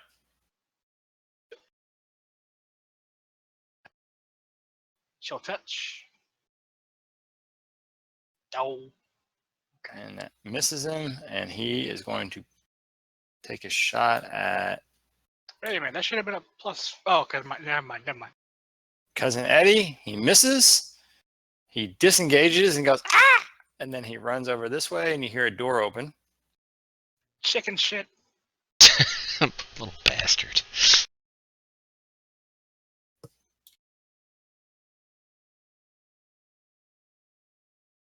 Okay. All right, so I will move into 5. And this space is clear, correct? Right there. That was, No, yeah. it's been reset now. Oh, yeah, they said they reset it. That's why I took the square away. Well, I'm gonna move. I'm actually gonna slide this way then. You need a dex. No, roll? as long as you're not moving at full speed. Are you moving at full speed or are you moving half? If No, you move at 'cause half speed, you can. That's gonna give me 5, 10, 15. So we're good there. And I'm gonna hold my bow if in case I see anything. I'm gonna pop them. Okay. Clark. Okay, so just for clarification, is going half speed through a friendly space like double That's half still- speed? No, that's still just half speed. Okay, all right, so 5, 10, 20, 30, 40, 50, 60 to there. Okay. Who speaks Goblin? I do. Thurbold does. I do. I do. Thurbold, you're up against this wall. You can definitely. Anyone? Go ahead and give me a perception check. I You don't, want that in I the don't think tower? I would hear anything. Uh, Unless they're yelling, then there's a possibility that I could hear it. But other than that, I'm out in the other room, so I don't know if Okay. I would hear it. You hear voices, goblin voices. You can't make it out from the room next door, but you hear them carrying on multiple goblin voices. I can definitely tell they're speaking Goblin, though, right? I just can't discern what they're saying. Yeah, and you may not even hear much. You are, but people on the wall will be able to hear. That, Yeah, guess. I didn't think I would probably hear anything because of where I was at. Yeah. Cousin Eddie? Could Cousin Eddie hear anything? Yes, you did. You heard goblin voice to the walls, to the other side of the wall where you. Can I tell how many? Probably several.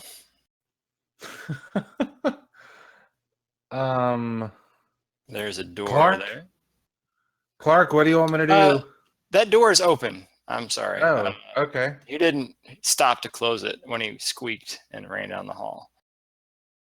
So let's see here. That's 5, 10, 15.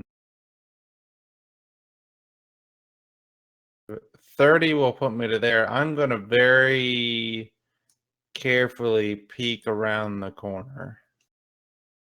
Okay, so you very carefully peek the corner, and you can see looks like some target dummies with arrows sticking out of them, and you see the goblin that you have wounded earlier. He's there, and he's talking with the other ones, and you speak goblin, so you hear him. He's saying, yeah, he says, "Oh shit, there's that one." Can I like lean around the corner and chunk a javelin at him? Sure. I think he's within your melee reach. Yeah, Yeah. he is as well. No cover at all, since it's, you can kind of swing around the edge. Is he within range of my melee? Yeah, you're a bugbear, so you have longer reach. Oh yeah, 10 feet. Look at there. All right, I'm gonna come around the corner with my great axe and miss him.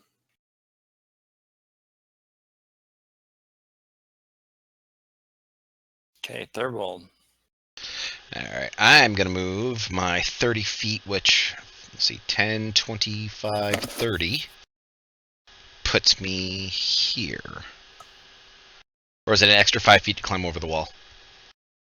No, it's just half. It's fine. Okay, so that will put me there. I can't really see or do much of anything, but I am going to stay there. Splug.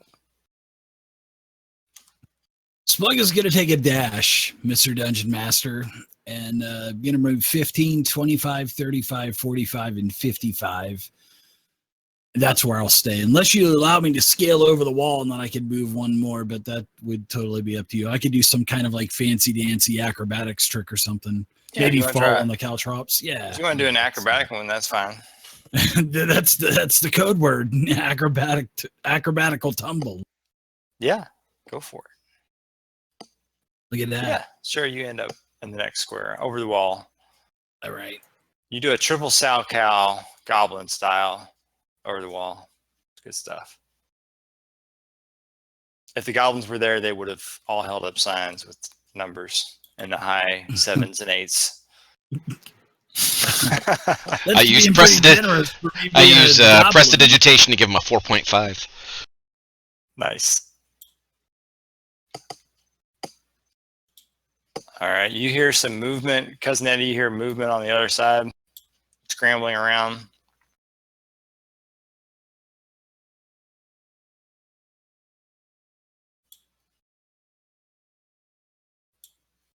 He moves up to there.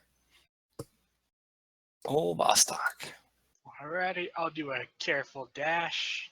It's 5, 15, 25, 35, 45, and I think 60 will get me there. Okay. And that'll be my turn. All right. He's going to use his disengage again.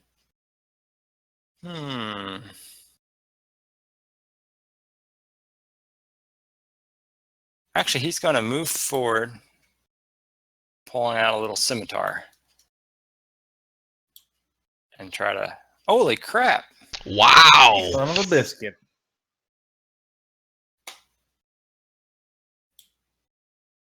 Holy wow! crap! Cousin Eddie kind of... His cigar kind of plops out of his mouth as he falls to his knees and looks back at Thurbold and says, I shouldn't have ate that, and falls It's a forward. rough night for bugbears. Max damage. What update did you apply to your game? That's all Yeah, I no want to doubt. know.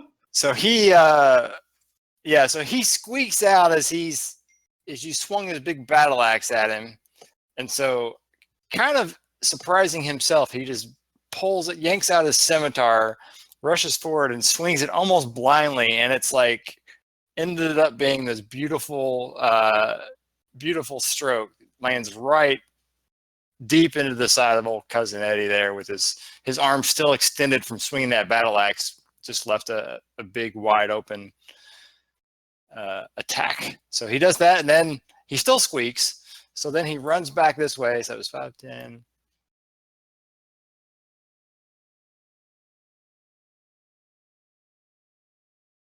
All right. All right, so I'm gonna move 10, 20, and then it wasn't any movement to get over the wall. No, you guys Correct. can pretty much just So hop that's on gonna over. be. I've got 10 more feet of movement, so right there, holding bow and arrow in case I see anything peek around the corner. I'm gonna pop it with an arrow. Okay. That's actually 35. I was right. 10. Wait. It's double And then movement. 10 through the character. That's 30, so 35. Oh, that's right. I forgot the character. Then we'll have to do it. We can only go here then. So you're right. I forget all about that. Okay. Did you want to double move instead of having a held action? Yeah, I'll just get myself back. Is it there any that there's not a fire going there, is there? No, not right now. Yeah. It's a fire pit, but yeah, it's not been currently used. I'll scrounge around whatever's there, see if there's anything of value. Okay. I'm going to dash down to here. Oh, no, wait a minute. 10, 20, 30. No, I'm not going to dash. I'm going to move to there. And I'm going to try to stabilize with a medicine check, Cousin Eddie. And for that, I will be using my inspiration. Okay.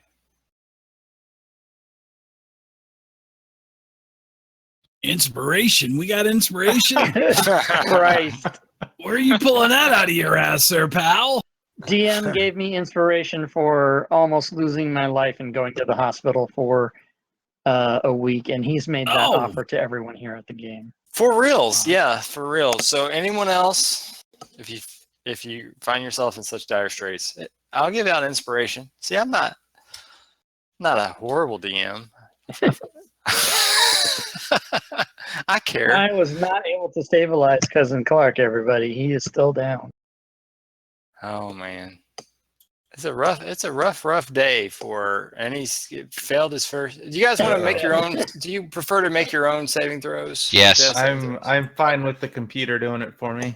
All right. Well, I'm going to do one or across the board. So I'll go ahead and have you guys do your own. Hold on. I enjoy watching my dice That fail. way, if the software does it for me, it's not my fault. You can't blame your own rolling. Dun, dun, dun. Well, I like it. Last time, So I this was given is- 2 death saves, not by the computer or by me. I was given both of them by the DM. That's true. Yeah. Well, one of them. But just think You on the take plus side, another one. Yeah, you collected more caltrops that way. that's right. So this is what, 25 here because Cousin Eddie is laying on the ground and doesn't count as anything at the moment. Yeah, you can step over his Okay. bleeding body. All right, then I will step out around the corner. What do I see? Oh yeah, let me do that. I'm looking for my preference setting. 14 goblins levering bows towards you. What do Yeah, you okay, do? and this is going to be, hopefully this doesn't end up too badly for you. But you see 3 goblins standing behind another low wall, and you're standing right in front of an Oh, I area love that they've that. been using as target practice, Awesome. littered with arrows. So as you round the corner, they all say in Goblin. Do you speak Goblin? Yes, I do. You hear the Goblin word for loose. And old Goblin 2 and 3 and 4 all release arrows. So All right. Just be there's sure. the first one. Okay. I'm going to cast Shield. Okay, so that will now miss. That gives me a 19. All right. So that's Goblin 2. Let's see. Goblin 3 will fire. He misses. And then Goblin 4 will fire.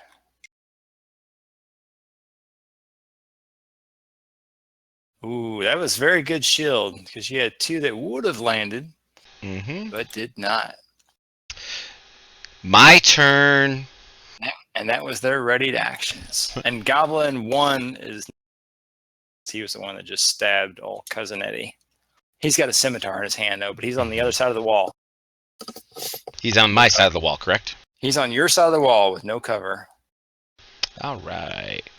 My turn. And I will say that out loud in Goblin and as aggressively as possible.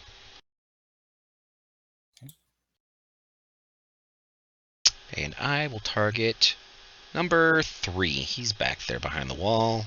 Screw you, number 3. Time to die. Shit. Wow. And I cast Chromatic Orb, the thundering version of it. Nice. Holy crikey. He explodes in a thunderous boom. Oh, a boom. And Coating the ones next to him. I look at the others, and I will, as I pass my turn, make a quick intimidation, hopefully at advantage, for the exploding goblin. I think so, sure. What am I going to say to him? Give me a second. Surrender. You gonna do that thing where the high school you just throw your shoulders at them? Take that. Yeah, like that. Flex at him. I tell him to surrender with my intimidation. Okay, so let's see. Intimidation. I gotta refresh my memory on that specific.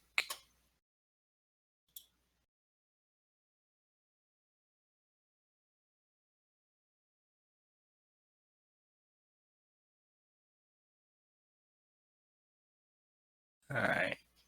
So that'd be what? Willpower probably against it, right? Charisma save would probably work.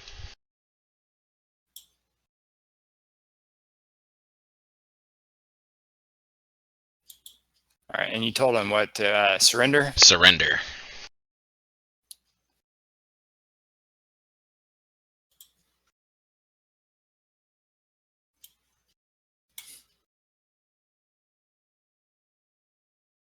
Okay. And that one.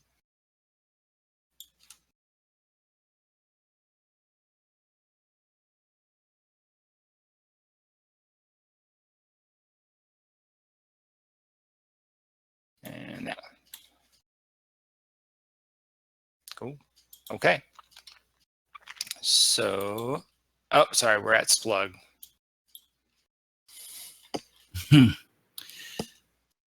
I'm going to go ahead and Splug in. When I come around the corner, I see Cousin Eddie down again. So I'm going to go ahead and Splug's going to go ahead. Sorry, I need to get back into character here. Splug is going to shimmy his way down the hall, bobbing and weaving through the 2 bags of hammers there. And then I'm going to go ahead and I'm going to get down on my knees and say a quick prayer to Thor and say, "Holy cow, Thor, this knucklehead needs some protective healing again. Please imbue my magic with the spirit of you and the power of you." And I get down on my knee and I give him a healing, a cure wounds. And I'm hoping that this will get him up back into the fray of combat because we need him. All right, so I'm gonna go ahead and drop this heal. Thankfully, my friend here. Thankfully, Splug is a cleric of Thor instead of a cleric of Soon, because instead of protective healing, it'd be sexual healing. Well, that's on Saturday nights in the other game. Boo, boo. Splug's got a tentacle companion, if you know what I mean. And that was coming out of the top of your head. Total of 7. That's exactly it. That's the tickler. And then I take my helmet and I rub it on him so it wakes him up. Sort of like under his nose. Your helmet? Yes. Okay. Wake up, cousin. Wake up, Cousin Eddie, you big lug. Wake up. You're burning all my spell slots here. All right. Are you staying in that spot? Yeah, I'm gonna stay here. Keep Okay. an eye on him. Make sure he's okay. So Goblin 2, he kind of moves over here like he's thinking about running away, but then he's conflicted. You obviously have really thrown him for a loop. So he spends his turn trying to figure out whether he should run away or not. Ultimately, he decides to stay and fight, but you can tell he spent his entire round figuring out which one he wanted to do. Considering I just detonated his buddy, yes. Yeah. Goblin 4 is also somewhat conflicted, but he's a little bit less so. So he's going to fire at you with disadvantage. His heart's not fully in it right now because he's thinking that he really wants to run away. Holy crap! A 19 and a 20. Or a 19 and a... Yeah, I did a 19 and 20. With disadvantage. Christmas. Holy But it wasn't a crit, so you did save a crit. Oh, that's good. Oh, But I go down. oh shit. Shit. Oh my lord. Okay, so he Wah fires wah. Meepo comes at 10, 20, and 30. God There. damn Nemo. So being small, am I able to get through there easy enough? Oh yeah, because he's kind of blocking you, isn't he? If you say something to him when he goes by, he says, "Oh, sorry," and he moves off to the side. Okay. And what about the bugbears? You can always pass through your allies, as long you just can't stop in the space that they're in. Okay. But I think you want unless you're 2 safe sizes movement. smaller or bigger, it's costs difficult terrain. Yeah. Unless you have some special ability as a kobold that allows you to not do that. Not really. That's 5, 15, 25, 30? Or is that 35? Yeah, sure. We'll say you swing around there. We'll say cousin Ed part of your movement since he's laying flat. You can just walk Alright. across him, you know. Alright, It's I'm like gonna do, it's like walking across a fur rug on a bearskin rug. I'm gonna do a magic missile. 1 at Goblin 1 and then 2 at Goblin 2. Okay.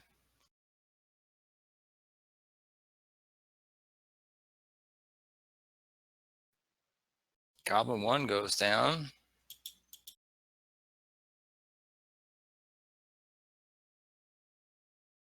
Goblin 2 goes down. Well done, well done. And that's my turn. Treagan. Well, apparently I'm 10, 20. I can't get through anyway, so I'll just move up to get prepared. The rest, there's no movement for me to get through there, so I'll just get there and hold, I guess.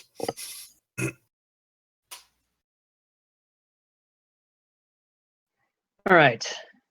Since he's down, that's 5, 15, 20, 25, 30 to there.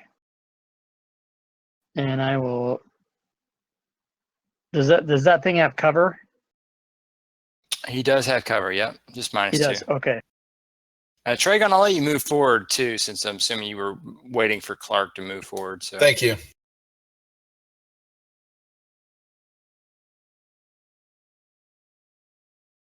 and he All right. drops with a crossbow. With a crossbow. Looking like Chewbacca rolling around the corner there with the light crossbow. Yeah. You know A it. bandolier of crossbow bolts. All right, yeah. So you've dropped them all. All right, we got to get Eddie back up on his feet. All right, I'll let you do your roll. Let's see who rolled earlier. You want to roll your own? Cousin Eddie's here. Cousin Eddie will go ahead and stand up. Yeah, Oh, yeah. because he was healed. Yeah, he got healed. That's right. Yeah. All right, so you made a success. Yes, I made a success. Splug. All right, so I've got death and carnage happening all around me, Mr. Dungeon Master. I'm getting a little timid here, so I'm going to move up. And Thurbold, I'm going to go ahead and cast a cantrip, Spare the Dying. Excellent. So he will not have to, that will stabilize him, and he will not have to make any more saving throws for the time being. We do have that potion. We do. We definitely do.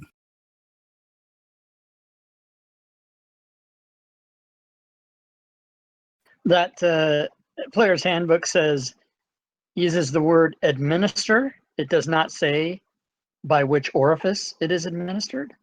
So Hey, that's a cleric's choice. dealer's choice there. That's I right. heard all of the kids back in Waterdeep and Baldur's Gate. They're doing healing potion enemas. Thankfully, I'm from That's the best Luskin. way to. It Yeah, absorbs, exactly. It absorbs quicker that way, I think. It Right? might even be a Exactly. +2. We don't know. Hey now. Don't waste the healing on me. I only got 6 hit points to begin with. Oh, you're max 6. Oh, Yeah, my I'm max not. is 6. Yeah, I'm not. I would have if I was going to. Sorry Oh, about that. Can first I have an level inspiration for that, Mr. Dungeon Master? I would like to have an inspiration sometime in this lifetime. I'll give you an inspiration for healing everybody all the time. No, that's okay. You don't have to do that. But I'll take it. I mean, if you're serious, I'll definitely take it. Yeah, go for it. You got it. I'll give you one. You're The best. standard has been severely lowered. We've lowered it.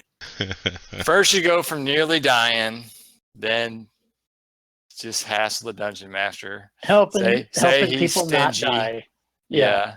Are we out of combat now? We can be. We can be out of combat now. Like that, we can be. It depends. Does one of the cousins We go running can. for a door? It depends if bugbears see doors. Whenever bugbears see doors, Give sometimes Cousin Eddie a combat second. occurs. He'll get you back in. Well, we have Thurbold with 0 hit points, unless we wait 1d4 hours for him to regain 1. Well, I have was to do thinking some we could type of just healing. kind of drag him around. I mean, we could just kind of drag him around, right, until he comes to. I think the idea is a short rest and a hit die, or is that what We we're could looking at? use him to check for traps.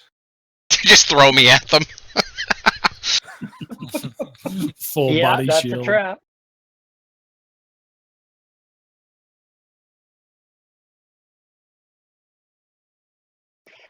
So CJ, to answer your question, you can't benefit from a rest unless you have at least 1 hit point. And for him to get 1 hit point without being healed, he needs to lie still for 1d4 hours, and then he gets 1 back. Alrighty.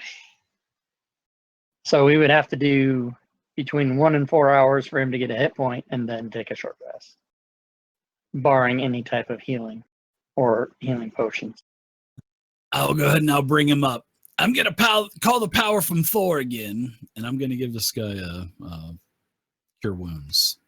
This is All right. I'm already out of magic, guys. 1 fight in, and I'm already tapped. So am Welcome I. to level 1. So we're on our own here, guys. Zeus is telling me to get lost. I'm starting to piss him off, I think. All right, so here we go. I mean, first Start they're to calling grope from like him. the ass end of nowhere. Yay, There full. you go. All right, full health. Thank you, Splug. Don't mention it. And thank Thorn for his healing abilities through you. I So- don't think I'm Door, not gonna please. say anything else to him. He's This starting door to get a or little the frustrated doors at me. over the wall? I'll check them all real quick. Okay. The one that you're next to right now appears to be closed and locked. But you think you could probably pick it with tools? Or you could look around for a key. Someone who's not Ooh. me should check the bodies. Wait a minute. Did we take the key out of the dragon's mouth? No. No, No, we you did did not. not. Let's do it. I have a feeling that the key in the dragon's mouth has something to do with the kobolds, not with the goblins. I feel like if we take that key, it hurts my chances of banging the kobold queen. Maybe When I'm done with her, she I'm won't. If you were good enough good at with it, it. she'd give it to us. You know. Yeah, so- while you're banging her, we can grab it. Okay, I'm cool with that. We need the North rogue to door. do it because he's the one who can do it at a bonus action. Come on now. You think you can grab that key within 5 seconds? That's a pretty bold statement. Yeah.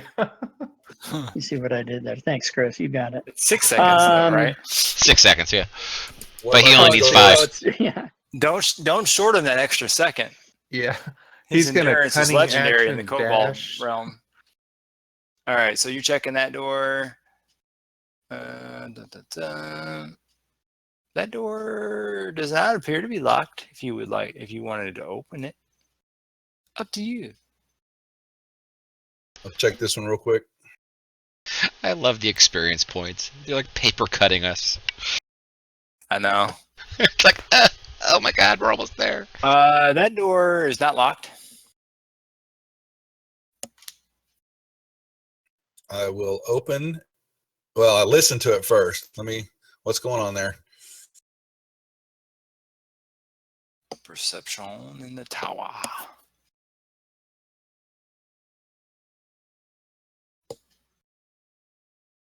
Quiet.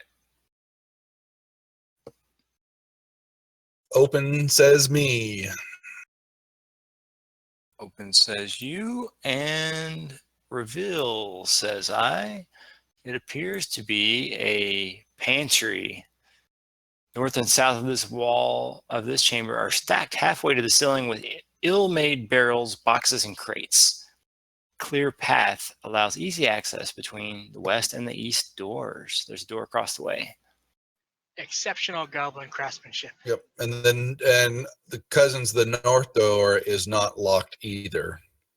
If Eddie one of you opens would it. like to, there you go. All right, let's start opening up all these crates of healing potions here.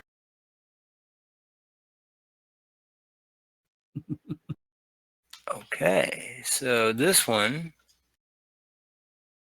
appears to be an empty corridor. I don't like it that you said appears to be an empty corridor. Haha. Eddie, no, we're out of Why? healing. Why would you suspect anything? Like, I don't know. I don't know. I'm very afraid. I'm calling Meepo to get in here and help me search the boxes and all that stuff. See if we can find anything in here. So Treagan didn't get attacked when he walked in there, so that's good. Cousin Eddie, you don't see anything. So I guess Vostok is going to check these goblin bodies with his -1 perception.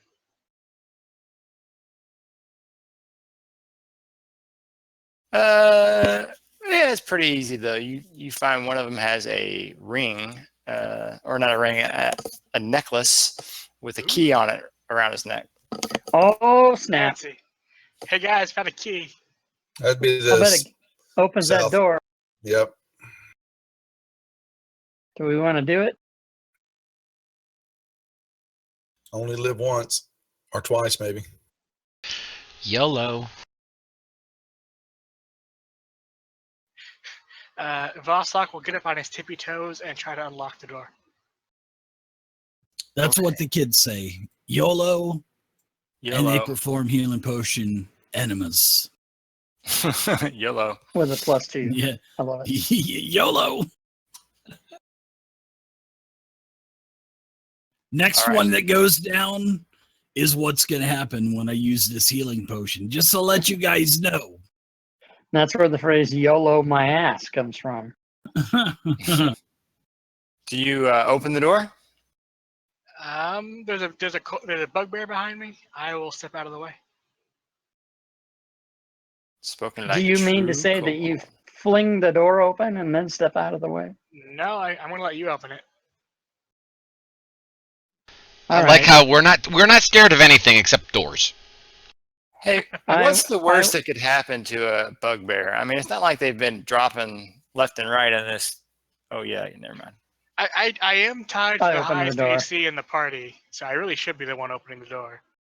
All right, you open the door. Clerk opens.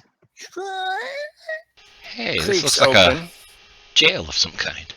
And yeah, so squalor reigns in this low-ceilinged room. A large iron spike is driven into the floor near the door, and a small iron cage is set farther back. Several sets of corroded manacles are connected to the walls, and some still bind a few crumbling skeletons.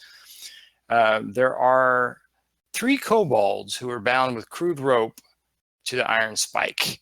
And then there's a battered gnome lying in a cage, which is almost too small for him. Let's show you. This is what you see. Dinner is served. Fuck that guy. And like I said, 3 kobolds. I will attempt to unshackle or untie the kobolds. Okay. So Meepo goes, oh! He runs back in and he starts talking with him too. It's like, Frank! Frank and Skywalker, Gilbert! I'm here to rescue you. I walk around the corner and magic missile the gnome.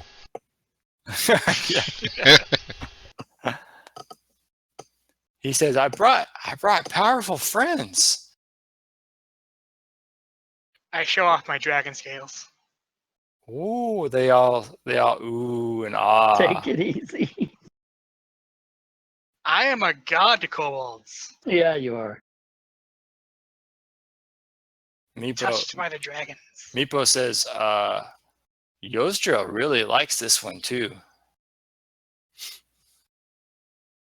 Which They one? go, ooh. They point at you. He points Oh. at you. I'm gonna walk over to the gnome in the cage. He kind of looks up at you and he says, are you here to save me too? That wasn't our original plan. But I suppose if you have any worth, we should probably free you. I hope I have some worth. I'm sure I can find some way to help you or to repay you. What kind of payment? Perhaps I can, with some rest, perhaps I can help heal. Well then, that's a perfect deal. I'll point at the cage. Healer, get him out. Somebody, it's a healer, get him out. Oh boy, here we go again. I'll help this guy because he's a goblin. How bad does he look? If I can, He's a gnome. He's not a goblin. He's a gnome. Oh, the gnome. Oh, sorry, I thought he said a smear from Neblin. So, say they all look the same. Yeah, So can I kind of do a once over and do a medicine check to see if he's maybe dehydrated, or I also give him a little bit of water too. Yeah, he does seem like he's pretty malnourished, and it looks like he's been kind of beaten on a bit here and there, and probably his lips are all parched, splitting as well. So yeah, he's in some serious need of rehydration and some other stuff. But he promises once you get him free from here, he should be able to. He said his spells have been the only thing that's kept him alive so far. But now that he's free, he's been conserving them, and if the path is clear from here, he can head back to safety. But before he does, he can use his healing powers to aid you guys before he leaves. Sure. No. Well, Very nice. Kill the bugbear. unfortunately, Oh. the path is not clear on the way back. We can send him with the kobolds. Well, you need to travel with us for a time being, just to maintain your safety. Meepo goes, hey, the path is pretty clear. I think you killed everything. Not yet. I say that quietly so Splug can hear me. Not yet. Yeah, I'm gonna use one of the charges on my med kit to kind of get him, feeling a little bit better. Take some of the salves and the ointments, get rid of the the abrasions and stuff on him. Giving him some water. I'll even take one of the days of my rations and even give him some rations to. Don't forget, we got a bunch of Get food him back up. probably in that other room. So Yeah, but it's Yeah. goblin food. Yeah, there's like some wine and some other stuff in that other room. Yeah, I'm just assuring the shit. little fella where? Let me find. we're not gonna hurt him. Okay. I'm gonna roam around this room while they're doing all that, just to see if there's anything else in here other than just stockpiles of stuff. And the 12 mimics come out of nowhere and Yeah, so he takes a little bit of time and he gets a little bit of food in him and stuff. And then he says, you have a very strange group, but I appreciate your aid. So, let me see. Your bugbear appears to be wounded. Shall I heal him? please. Oh, if you have the medical power, absolutely. I'm tapped, so I can't anymore. So do I see a bunch of like religious iconage and stuff on this little gnome? Can I tell what deity he probably worships, or is there a possibility on that? Kind of giving him the once over. So let's see what it says about.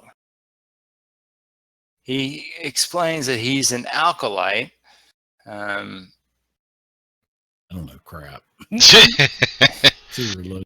So you know that he's more advanced in his studies than you are at this stage of your career, at least. We can just bring him along, and he can replace me, and I'll just study. And...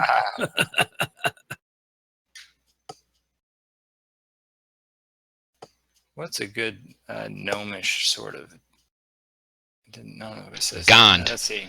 My deities. Gond the blessing. Wonderbringer. Okay, Gond. There you go. I think Garl Glitter Gold is the. Garl is for dwarves, yeah, but Gond is for gnomes. He says that months past, he was on his way to seek his fortune and he took the old road. And my bad luck that the goblin bandits caught me. I've been here ever since. My deity's blessings have kept me healthy. Otherwise, I'm sure I'd be dead from starvation and abuse. And what's your name? Erky Timbers. The kobold, Timbers. the kobold actually laughs. Of course it is. Excellent. Mm-hmm. Nice to meet you, Mr. Timbers. Nice to meet you as well. Now, please, come with us. That way you can maintain your safety, and you could possibly help us. We are looking for a terrible man who has stolen 2 children. Oh. Okay. Yes. Mayhaps you saw several of them that were in here with me. Yeah. Was it a human man? A paladin of, he said, Pelor. Yeah. In fact, there were 3 of them. They were caught almost a month ago, maybe. It's hard to keep track of the time. But yeah, they were captives in here for a little while, and their names were Talgan and Sharwin and Sir Brayford, if I remember correctly. They were only in here about a week, and then they were removed because they said Belloc wanted them. That's the last I've heard of them. I haven't seen them since. Who's Belloc? Removed? So they were captured in here also with you? They were captured, yes. Evidently, they ran afoul of a room with caltrops. Yeah, we kind of found those too. Who is this Belloc? I'm not sure, but I think the goblins report to him, and they say he's below, whatever that means. Oh, so there's more to this place than just the ruined castle that we're in then. I've never made it past this area. I was captured on the old road, so I've seen very, very little of this place, but I've heard the goblins speak of an area below, which I get the impression is quite vast. So were you part of another adventuring group, or were you just kind of strolling around? No, I was out by myself, foolishly. Well, you're welcome to join us if you'd like. If you want to join us, and we could help you get out of here. I can hang back with you for a while. I'm afraid I'm not that good in combat, but I am skilled at fighting the undead, and I can do some healing. Oh, well, you and I will get along great then. You said your name was Rumpelstiltskin? What was that again? Yeah, Erky Timbers. Oh, sorry, Erky. It's Erky Timbers, not Rumpelstiltskin. Okay, I got you. Erky. Did you say you could have magic against the undead? Yes. In my studies, we learned various ways to fight against the undead and how to turn them and to send them back. I have a door I'd like you to look at. A door? I'm sorry, I don't know any special ways to deal with doors, but well, it has a bunch of Draco liches, the undead dragons on it. Oh, maybe I wasn't able to ascertain any information. I was trying to use all of my knowledge of the undead, and I can't discern anything. Maybe you could help us. I repeat the inscription that was on the door. Well, then perhaps you are correct. Maybe if I was to channel some of my divinity into the door, have some form of effect, maybe that's a magical release or something. Indeed. The kobold taps his fingers together.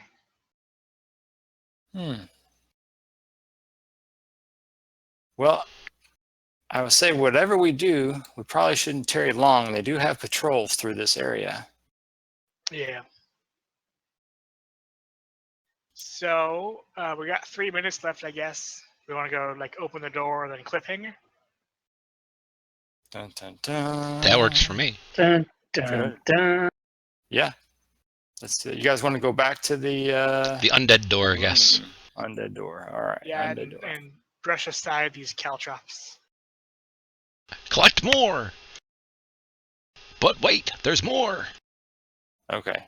So the next time you guys come through, unless they have a whole lot more caltrops, then we'll say that area will be cleared. Okay. All right. So back at the door. Let's see. I like how our rogue jumps through the other door. He's like going to close it and just wait. He's not going to stand right next to the door.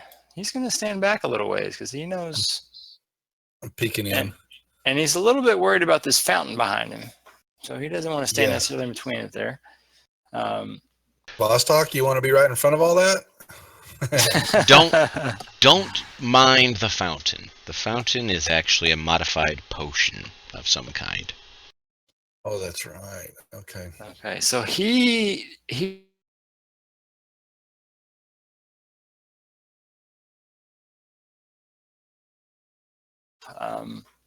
and he channels. Did you tell me what I found there? Was there anything in there? There was. What was in there? Mostly just like wine and that sort of stuff. Not much else valuable besides that, I don't think. Actually, there's oil, flask of oil you could get, 5 flasks. I'll take them. You can put them in the sheet. I'll get it. You can put them in the party sheet, and I'll get them out. I'll put them in the party sheet. All right. I'll need one of those for the healing potion. Never mind. Gotta lube up the anima.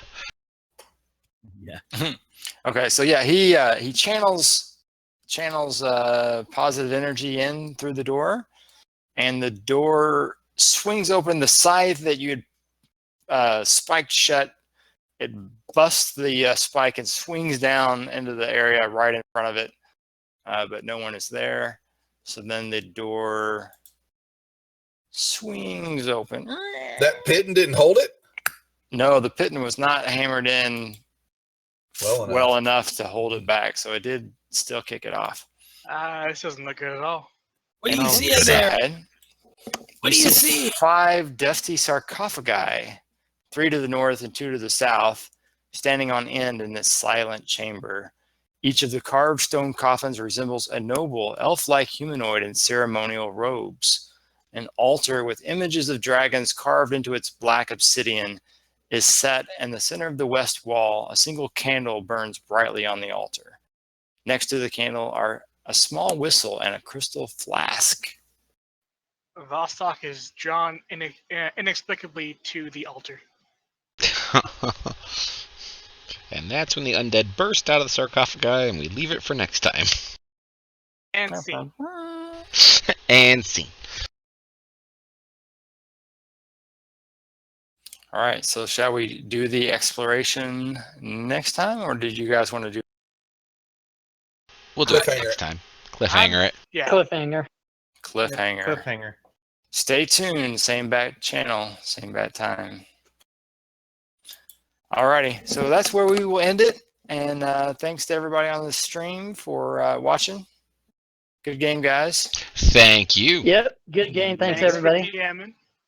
Great job, Doug. Thanks for DMing, man. Yeah, definitely. All right. Take care, guys. We'll We'll catch right. up see y'all next See you week. guys next week. Thanks. Yep.